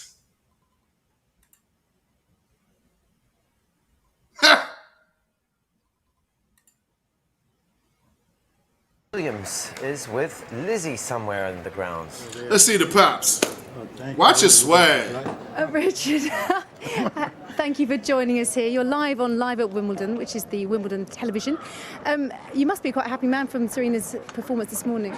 I'm happy to be on Wimbledon television because I watch you every day, all day. Really? Yeah, so I'm happy for that. And Serena did pretty good today. I thought she did great, but I really would have been more pleased if she'd have tried coming in on that first serve. Well, she won, and she's through to the next round. What about the doubles? They're playing doubles later, her and Venus, aren't they? That should be most exciting, and I hope that they do well in it. This is one of your favourite tournaments, isn't it? You're just like a fixture there on centre court watching. Well, what I love about Wimbledon is that they always do something new here. Every year I come here, they have something new, and I watch it, and it's really great. I'm happy to be here. What do you think Serena's chances are of winning another Wimbledon title? I think it's great. I think it's just terrific. I think she needs to make a few minor adjustments. And if she makes those minor adjustments, I think that she'll do extremely well. Now look at King Richard. King Richard's at Wimbledon for his daughter, to whom he raised. See, this is the thing that they don't want Black folks seeing. They don't want you, because see, it's not just about, that's why they do the whole black girl, black girl, black girl, black girl thing, black girl, black girl, black girl, and then wondering why all these brothers is trying to go find white girls. Well, you leaving them out the discussion from jump. So you have little boys, I mean, in my children's lifetime, they heard that whole black girl line nonstop. Black girl, black girl, black girl. Where are the black boys in that? They're always left out. Now, this shows King Richard saying, hey, I want to be a man. I want to be a husband and a father to do something great as a fan. He's a crackhead, huh? Oh, okay. Well, no, I think, maybe that might be where you're coming from, and that platform that you are over there with, all of those other White Claw drinking, dirty feet having white women that y'all be liking. And why do I think she'll do well? Let's tell you that too. It's because she's super fast. And she's hitting the ball very, very well. If the serve stay on like that, it's going to be rough for everyone else. But there's about 3 minor adjustments I think Serena needs to make. And what are those? Have you told her what they are? Well, I don't want the opposition to pick them up right now. Right. So I better not mention them. I don't think she'll be happy with that. But have you told her? Does she know what they are? Yes, she does. Okay. And the doubles, will they be winning another? What would this be, their 5th doubles title if they win? I'm not sure on that one, but I think Venus would be awful happy that she went out on the first round to win the doubles. So I think that she'll go all out. How is Venus? I think Venus is doing very, very well. Someone walked up to me yesterday and said, "I'm so sorry about your daughter." And I said, "Who?" He said, "Venus." I said, What about it?" And I had visited the hospital where her patients, not with the same problem that Venus has, but unbelievable problems that's hindered them for the rest of their life. And I thought, boy, we take life for granted. Venus is okay. It must be so hard for her because it's a condition that no one can really see. No, but what I hope she learned to do is that when you cannot control anything and it's out of your hand, just do the best you can. Whatever you do, that's enough. And as a dad, it must be difficult. What do you say to her when things, for instance, like when she goes out in the first round of Wimbledon? I really don't say nothing. I say very little about tennis to either one of them. Everything I have to say is on the practice court. And what I say on the practice court is that whatever you decide to do out there, give it your best shot, and that's enough. Who is Serena's greatest threat here? I don't think Serena have a threat here. I don't look at it that way. I think that Serena can hit the ball as hard as anyone here. But I do know she's faster than anyone here. And I think most people here look at Serena as a threat. Now, whether Serena have a threat here, it could be anyone because everyone is playing extremely good. So, but I don't look at it that way. But you must be looking forward. I don't know what you're looking for. Maybe you're dreading the thought of a Serena Maria Sharapova final. No, not at all. I think he ain't dreading nothing. Very well in Madrid and other places too. I don't know the last time Sharapova even beat Serena. So no, I wouldn't look at it that way. I think the biggest threat to any of the players here, whether it's Serena or anyone, is someone unknown that you don't know much about that's playing great tennis, like the girl did with Carolina yesterday. So who would you see as one of those unknowns? Right now, I don't know because I don't look at the schedule and I don't watch the players. Now, Serena has tweeted that you said to her, "Serena, if you can't win, then lose badly." What did you mean by that? No, what I mean is that whatever you do, leave the losing part on the court and get all the bad remarks out of your head there before you come on the practice court or any place. Because once it's over, and there's nothing can be done to rectify it. And Serena had the tendency sometimes of carrying a match over with. So if you're going to lose as bad as you can, but do the best you can with it also. Well, it's been a pleasure to meet you. You must be so proud of those girls of yours. Extremely, extremely proud. And I thank you very much, and I'm so happy to be on Wimbledon television. Keep watching, Richard. Keep watching. Lovely to talk to you. Bye-bye. Bye. All right. Shout out to King Richard. See? Now, this is the thing that they don't want people seeing. That's why I just let that run. Family, what did you get out of that?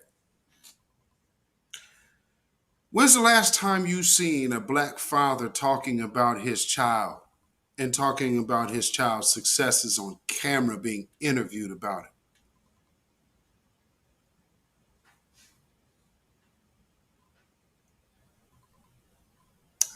I can't think of many. And that's 2012. 9 years ago. So this is it. Because, see, that type of thing kills the entire line. So let me give you a rundown, and I don't think there will be really any spoilers in here because it's a true story. But I'm going to give y'all a brief rundown of the movie. It goes, it starts with them in Compton or whatnot. And, they're upbringing and growing up. They do mention his other children. He has five girls at his house. So, I mean, with his wife, their mother, there's 5 kids there. And that's what I didn't know. So it's like, well, y'all didn't want this man who raised 5 daughters to be recognized? So truth be told, what this entire movie is, like they literally could have called it anything. Could have called it Good Times or Family Time or anything, because it was just about the family. Truth be told, it's not about putting Richard on a pedestal. it shows who he was. So it's not faking the funk of Richard. It's just telling the story of Richard. Just like, I guess, in some ways, LeVar Ball reminds me of Richard Williams because he believed in his children and had a vision for his children to go forward and did it as a family unit. Richard Williams, that he's the pioneer of that one. Got two. You dig? And educated, smart, made sure they wasn't going to be no dummies, made sure they could understand. I got this other one because he's talking about understanding the business. I mean, man. And then just to understand all that he was going up against, being a black man with these two little dark-skinned black girls trying to get him into something, trying to convince somebody that they could play. As you hear his voice, so people are like, oh, who this whole country nigga? You know what I'm saying? You said Kwame is an Illuminati puppet. Shit, who ain't in show business? I mean, it's sad but true. Let me see. Here's one. This one. I want to play this one for y'all. Yeah, for me, it's just I don't want the waters muddied as far as the new black media and grassroots space, which he is not a part of. He doesn't claim to be black first, doesn't claim to be part of new black media, doesn't claim to really, he wants to be an American, good old American under good old fashioned American, do nothing for Negro politics. And we ain't on that type of time over here in the new black media and grassroots space. No. Because see, with his type of person, they will talk loud, but ain't gonna be no pull-up era under his leadership. That's the whole thing. That's why the code leads. See, this is where he's off. The code leads. There is no one leader. The code is the leader. So if you get off a code, you will get checked because you're off code, because the code's the leader. And so because of everybody following the code, there you have it. That's far from brainwashing, family. That's a unit. That's a tribe. That is a nation. And that's why they're upset. Don't be fooled.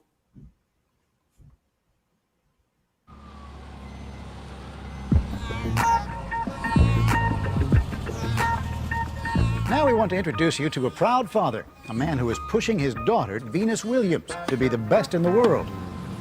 Good racket speed. Good racket speed, Liam. Speed that racket head up. Richard Williams, who supposedly bought a book or some DVD or something and sort of said, I'm going to teach these kids how to play tennis in some really tough part of Los Angeles. Straight out of Compton. We grew up on Stockton Street, Compton, California, 90221. That's where we grew up. And I'm going to tell you something, there was nothing remotely unhood about it. Don't win. No, you gonna win. Aren't you? You gonna win for us? Mm-hmm. Good girl, that's all I'm necessary. How do you feel the way you're hitting the ball right now? Good, Daddy. Okay, how about your feet? Your feet moving well? No, Daddy. How about yours? Yes. Very good. So what we want to do, don't get excited. This is your game. Richard was going around and begging private country clubs like Riviera Country Club and others to give him their used balls. And he would then fill up a shopping cart in an old Volkswagen bus. We didn't talk on the phone. We didn't go to school parties and all that stuff. But somehow I don't feel like I missed out. I mean, there's probably a few things I wanted to go to, but I figured I wasn't going to go, so I didn't ask. And anyway, most of the time I was at practice. She was, I guess, the guinea pig. In a sense. Venus, absolutely. There was so much pressure on her to become a great player. Richard was talking about it every single day to every newspaper in the country. So she definitely she had it the toughest. If you're down with your feet flat like a 97-year-old person, you'll never be a tennis player. Richard was very, very protective, and he generally would never let anyone around the girls. He was extremely protective because he had seen so much.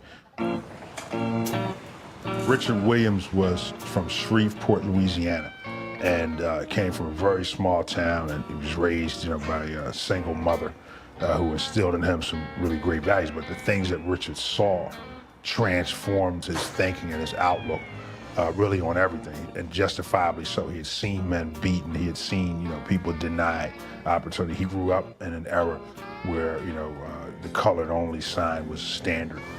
A lot of things went wrong here. Right here is where 6 or 7 guys helped me down and actually took a nail that goes in a cross tie and nailed that sucker right into my leg. The reason they would do something like this is simply because I wouldn't call them mister. And I don't think it was fair for me to call no one mister that always called me boy and nigger and always trying to kill me. You want to know why they don't like King Richard? Because he didn't take no shit knowing he was the boss. So he did not play second fiddle. No, no, no. You wanted to do business with him, you bought into his plan. You understand? Nobody was, call me king. No. But he made sure his program was priority and number one for his children. No one else coming in between that situation. Why? Because they were a black, strong, together family. And that is where these feminists had such a problem. It's not about, it's about Richard. That wasn't a problem. The problem was this is a strong black man that was willing to stand for what he believed in. And they don't want young black men getting inspired like young black girls have already been inspired by his daughters. See how that works? So they have to now, let's throw some dirt on his name. Oh, he got a bunch of illegitimate kids. Oh, he got this chick that's taking him for everything that, getting and she lost it. So, this stuff happens in life. Nobody's perfect. But, in a country that is looking to ban critical race theory, I think you might just want to shut up. Look at your history. All them damn kids at all these Klan meetings and Klan rallies. Our ancestors over here being lynched and your little would be probably like your grandfather right now in a little Klan's hood up there, like, look at him, he's here, look at him. Yeah, let me show people. And I don't give a damn about none of that. I wasn't there talk. Miss me with all of that. I don't care. You tell me. Wrong one, baby. No. And see, Kwame ain't gonna talk like that because see, he ain't talking. You ain't gonna see him check no white man. It's one thing I guarantee you ain't gonna see him do. Let him go do it publicly. Let's see it. That'd be one of the biggest staged events. And I don't even think Skip would go for that.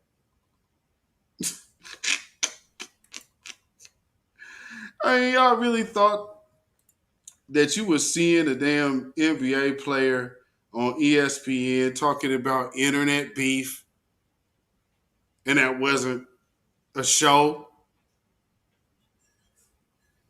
If it wasn't for him beefing with these people over, he even said, bro, nobody was really listening to me. Of course not. Shouldn't be listening to you now, really, if they thinking you got, you could say good stuff, but at the end of the day, it's entertainment. Okay, coding, cool. Got it.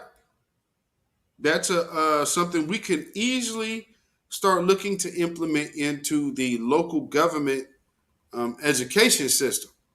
That can be done. But it's, I don't have, it's just like some, just way out there. How about this? How about that? Shoot, there's a technological school somewhere that has no money for its engineering program. No students to fill it if they did. Oh, well, our grant won't come into the next 2 years. So, man, no. There's so much going on. But because family, I'm going to have to tell y'all are too politically immature. That's why people like this can dupe you like that. Because you are too politically immature. And what now seems like substance is really only entertainment. So it's not substantive value.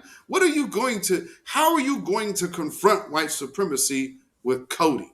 Not to say that coding isn't a good thing, but you're not going to, you can be the best coder you are, but a cop pull you over because you got a busted out taillight, you could still end up like Philando Castillo.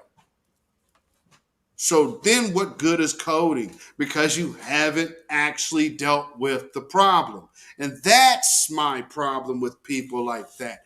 You want to scream on other black folks, but you ain't saying the damn thing about white supremacy. Don't tell me about a president or a politician in office if you're not going to talk about their relatives that you kicking it with or go to work with. If you can't stand on that, then this square is just simply not for you. Because this is an uncompromising space. And see, people like you do all that woofing, and then you get in there and like, well, see, brother, now look here, so every time now and then we got to compromise, brother. Now, maybe just take this out, man. Remove this, and then you start just chipping away at chisel. That's how the devil works. Get the hell up out here, man. Been there, done that. His daughter Venus's career, as well as her younger sister Serena. I understand you were reluctant to let Venus turn pro. You say. I heard that you told the producer a parent ought to be shot for letting a 14-year-old turn pro. Yeah, listen to the game he finna get. I don't want to be shot. You just said you don't want to be shot. And why do you say that? Because? I say that because when a child is 14 years old, they're not ready for professional tennis.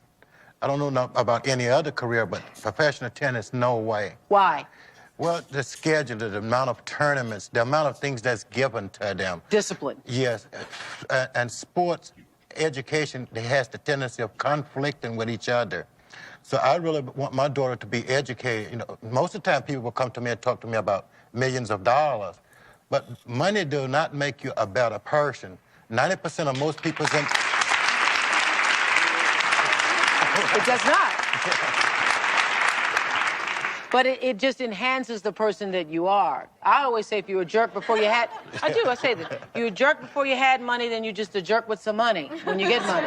Yeah, but if you don't have anything to go along with it, it doesn't mean anything. Well, actually what happened in sports, usually the kids come out and they become great stars in sports, but they have no idea of what taxes is about, or finance or investment. Right. So on paper, it looks like they have a lot of money, but when their careers are with, they have zero.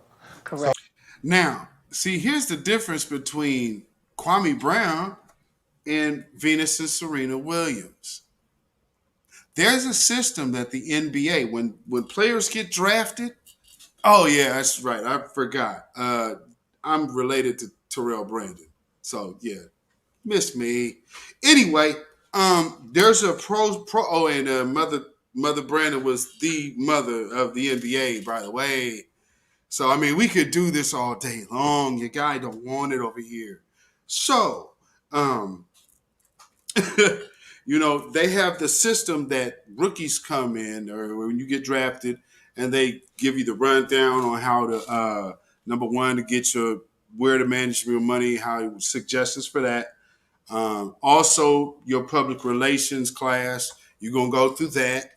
And then you're also going to know how to deal with women. And then they'll teach you on the culture of your team. Am I talking about something? I don't know. I mean, what would I know, man? Whew. But see, this man here, no.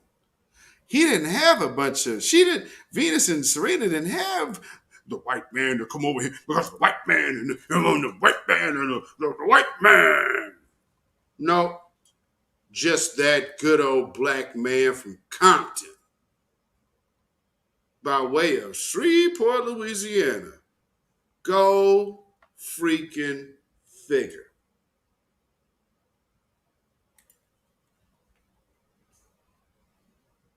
You asked for it, you got it.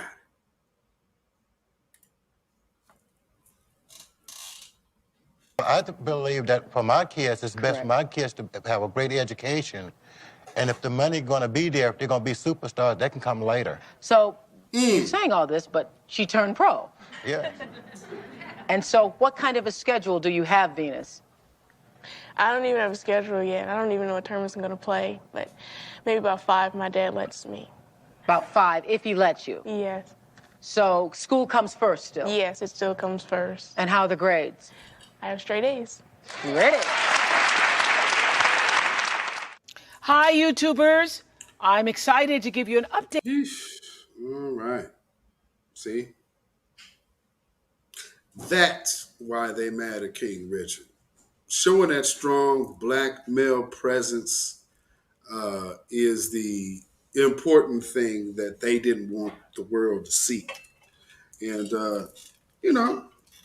it's understandable when you have spent so long trying to ensure the destruction of the black family that you would want to see every opportunity to make sure that black fathers and future black fathers don't see the elements, especially having black children with black women.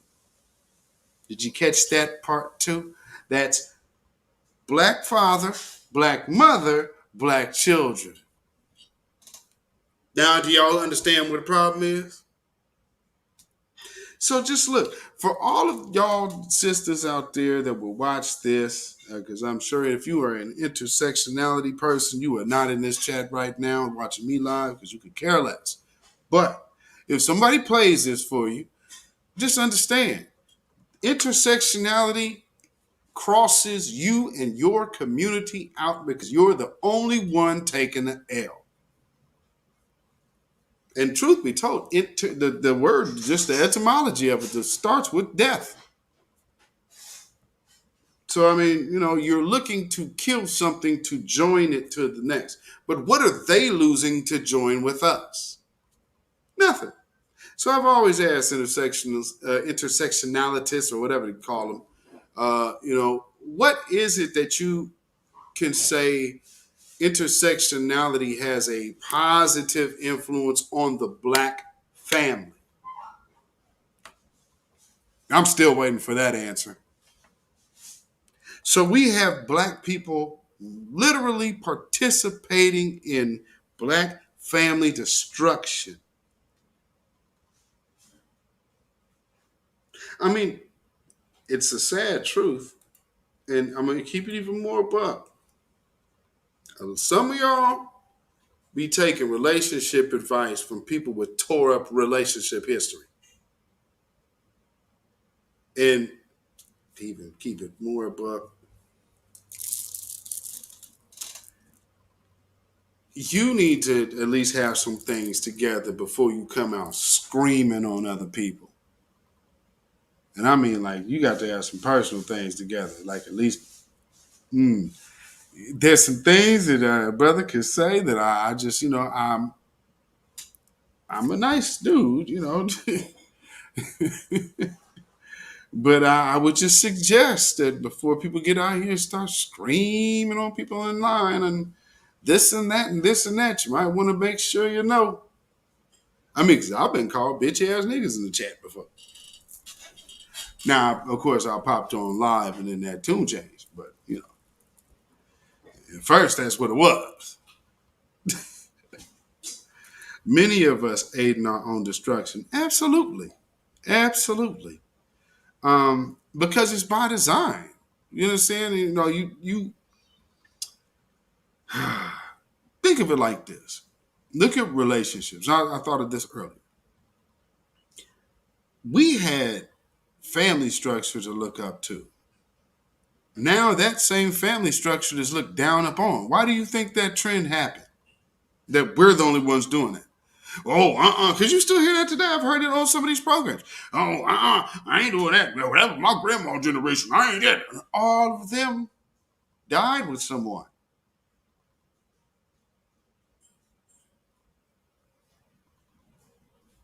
I mean, there may be people who do want to be alone. True.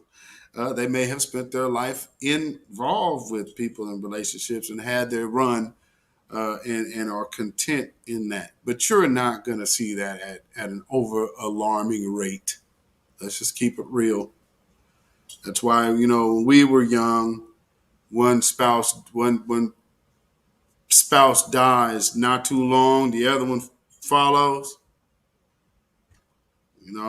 It's not no mystery, but we've gotten away from that because see, when that happens, what that tell you is that's an attachment.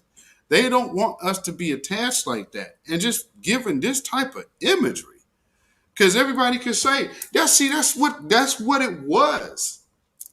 Again, trying to we got away from King Richard for so many years. Now you're gonna do a movie about him. I mean, now Serena has a white husband.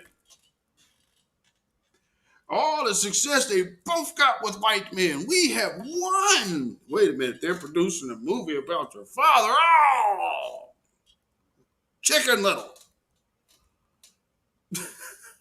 Sky is falling. Whew. So, understand. And it's a very good movie. You should watch it. If you have HBO Max and pay for the box office joint, check it out. Check it out. We've watched it twice. Really, very, very, very good movie. I believe Will Smith really did a hell of a job. They already talking about his performance was Oscar winning, and I would have to say so. He did that, and I would say this is probably one of the best because he did a good Ali voice, but his Richard voice, yeah, hands down. I was like, boy, Will Smith knocked it out the park. Gotta give it to him, boy. He killed it. He killed it. What am I saying that keeps getting this spam dude back in here with the naked girls? What's going on? Naked HD, get this out. That happens to Six. That happens to Six, the goddess, too. She say one word, then all of a sudden it's all these porn spams. What the hell is this? Good grief. All right. You do have a Tim's man. Yeah, man. If you get a chance, it's 2 hours. Doesn't really feel like it. Doesn't really feel like 2 hours. But man, I was thoroughly impressed. Thoroughly impressed. And it's like one of them movies. It's one of them. I haven't had one of these in a very long time. This is like one of those extremely relatable movies. Growing up black in the neighborhood. You understand what I'm saying? So if y'all wondering, y'all may hear some West Coast lingo. They were in Compton, and a lot of people have thought that Compton was Crip because of NWA. But truth be told, Compton is very much blood. So if you were really in Compton, you would know they don't say Compton, they say Bompton. So if you hear, what did he say? Yeah, he said bull.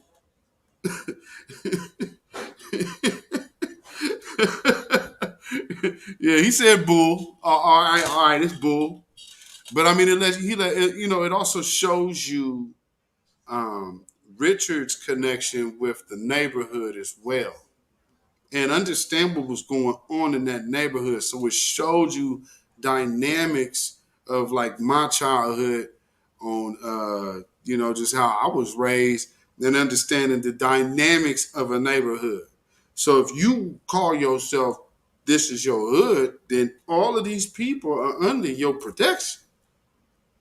So you can't have nobody in your neighborhood getting stomped on in your neighborhood. So when they saw what the girls was doing or whatnot, hood rules apply.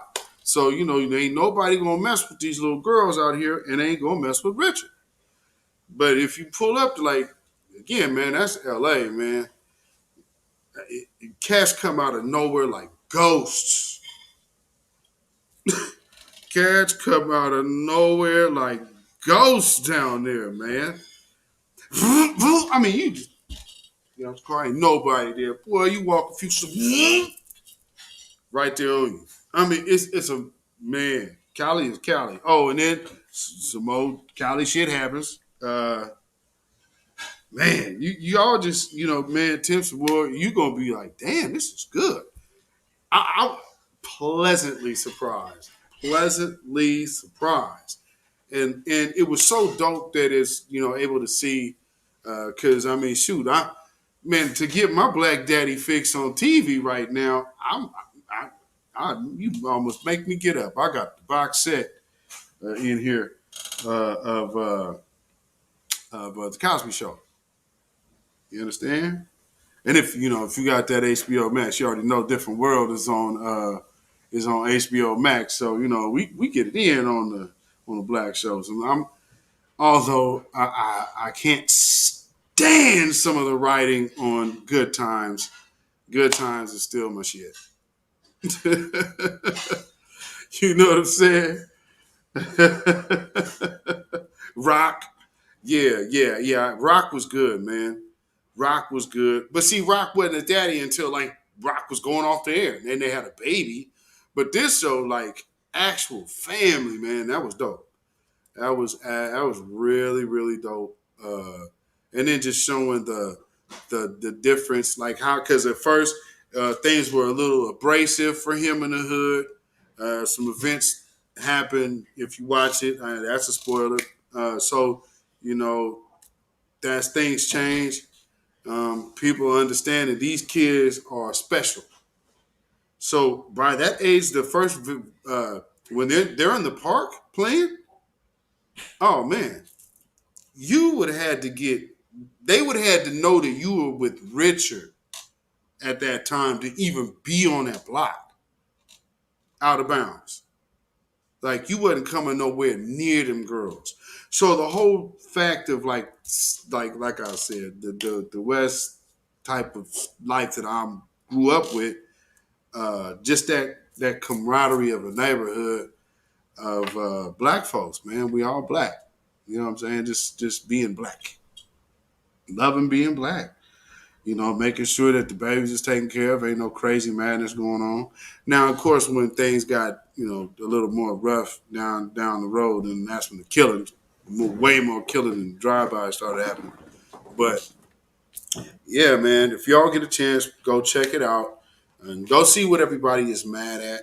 And because it'll put it in perspective when you go see what that movie is actually about. To be like, damn, this is what these mad. So y'all mad at the black family? Because the title is, once you go see the movie, the title is absolutely irrelevant. It's absolutely irrelevant. It just, you will sink into one family's movement. And that's what's happening. So he's at the head of it. Yeah, he's the king, but you are literally watching a black family move as a tribe. And one of the codes, this will be a spoiler alert, one spoiler alert. In the deal that he got to move, Richard was thinking. And Richard had a plan. And I can't wait until y'all see it. Watch some of the things he would put up on the walls as they're practicing. This cat had a for real serious method, and a plan and a vision. This, you talk about seeing down the road. Jeez. But yeah, time. What they say, only time will tell. And time proved that he was correct. You did. So with that being said, I want to let me put this back on the screen. No time. Let's see. I have this. Oh, you know what? Look at this picture, y'all. Look at this. That's the Cleavers. See, this is the type of thing that they don't want coming back. So don't think that they missed anything. They did not.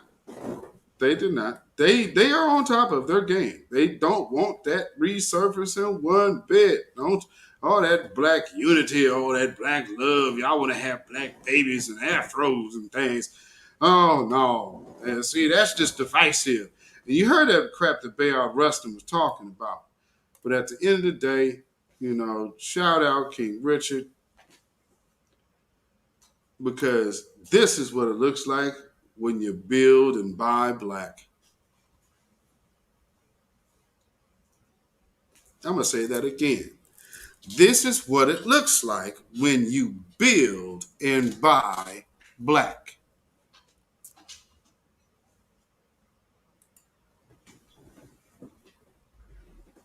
Tonight's program has been empowerment versus entertainment. And we've seen that a few people have came in here because they were feeling some kind of way. And the whole point is the importance of knowing who people are and their track records and what their track records look like. And that just simply takes time. So, I understand this is a microwave generation, but in the new black media and the grassroots, this is a marathon, not a sprint. Shout out to the Black Authority. Shout out to Professor Black Truth, who's been given that daily bread. I'm glad that he made that move and switch over there. That is really dope. And then, of course, Tariq Nasheed, Queen Amadar Shakur. Of course, my co-host for this evening, Tina Berry, straight no chaser with the Queen. And just letting the love show through. You know what I'm saying? And again, I have nothing against the man, but I just need to make clarification when I see people doing funny style stuff. And when you do, you're trying to kind of sneak over here with one foot over there, we gonna be looking at you funny style. I'm like, I don't know. So now the cat's out the bag. Then you actually say that people are making up stories on you about what you said about Breonna Taylor. Well, then I have to actually just use your words. And here's what's really crazy. If you're going to say you didn't say it, maybe take the video down.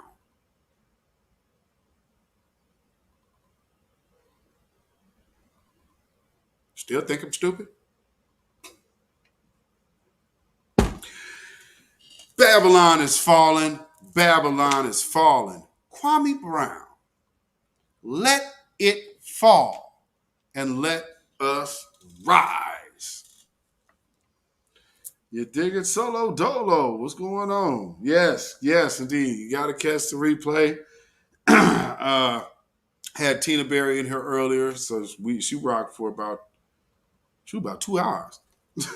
So yeah, I had Tina Berry for about 2 hours, man, and man, we addressed the Kwame Brown situation, addressing and calling out B1 and the new black media.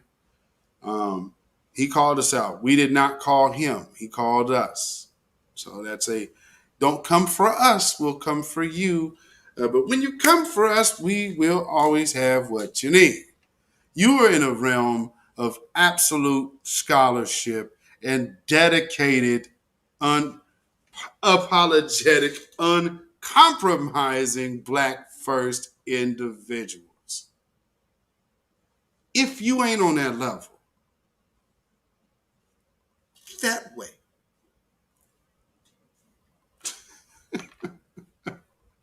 You know? So with that being said, family, you can follow me on Instagram at beatzillapdx. You can follow me on Twitter, beatzillapdx. And you can follow me on Patreon at beatzillapdx official, and at Facebook, beatzillapdx, and on Melanated People, Michael Beatzilla Whitmore.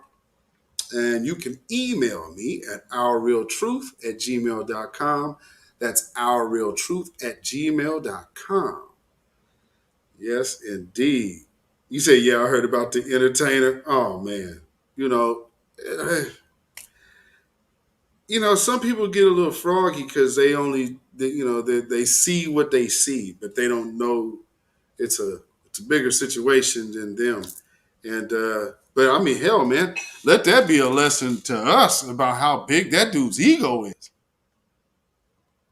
I mean, because you that wrong, and instead of just admitting, yeah, I got it wrong on Breonna Taylor, you saying people lying on you while you still got the video up.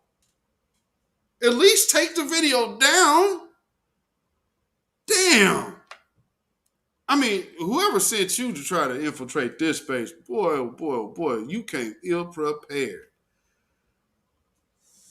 And now that you're exposed, well,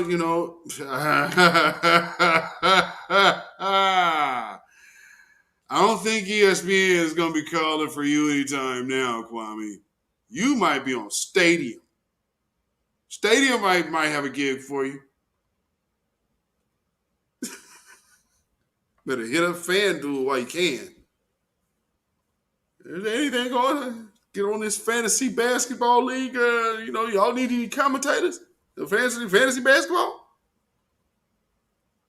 I mean, of course, but no, were you going to be a influencer and a commentator over here with that agent type vibe? No. No. Man, don't you know there's been whole Negroes with guns that got exited on up out the door? You think being up there, mama's cooking. Okay. But can't everybody eat off that? Ooh, get your ego together, Negro. Get your ego together. And if nothing else, what about Breonna Taylor's mother? But all of this, yeah, I'm gonna be with it. What about her? And you still can't find your way to apologize? The other person that you had mentioned, Tariq Nasheed, he paid for Tamir Rice's funeral, and Frances Cress Wilson, but I'm sure you probably don't know who she is. Because let's keep it real. You just learned about Claude Anderson from Boyce. Just to say how late you are on the game. Because for those who don't know, he's late. Especially on but I mean, again, been around for a minute, folks. So I've just been, you're able to observe and watch what's going on. It is what it is. Mama's cooking. Turn him into diabetic.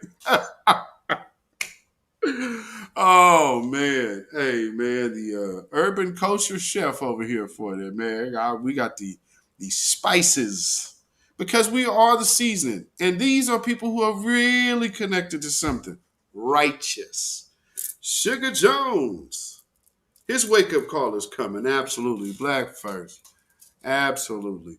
So with that being said, also you can feel free to donation. You too, trolls. I accept donations from trolls too. I'm indiscriminate. You can hate and just be like, oh, damn him. Shoot him this Cash App. Can't stand that guy. Cash App it right now. And you can do that at Cash App $BeatZillaPDX. That's Cash App $BeatZillaPDX. And of course, if you don't have that, then you could also do PayPal, and that is PayPal at Zilla Muzak. That is ZillaMuzak. ILLAMUZAK. And, thank you. And all donations are greatly welcomed and appreciated. Thank you. And for all who have given and all who will give in advance, peace, power, protection, and blessings be upon you. Even for the trolls who donate. See, I'm a fair man.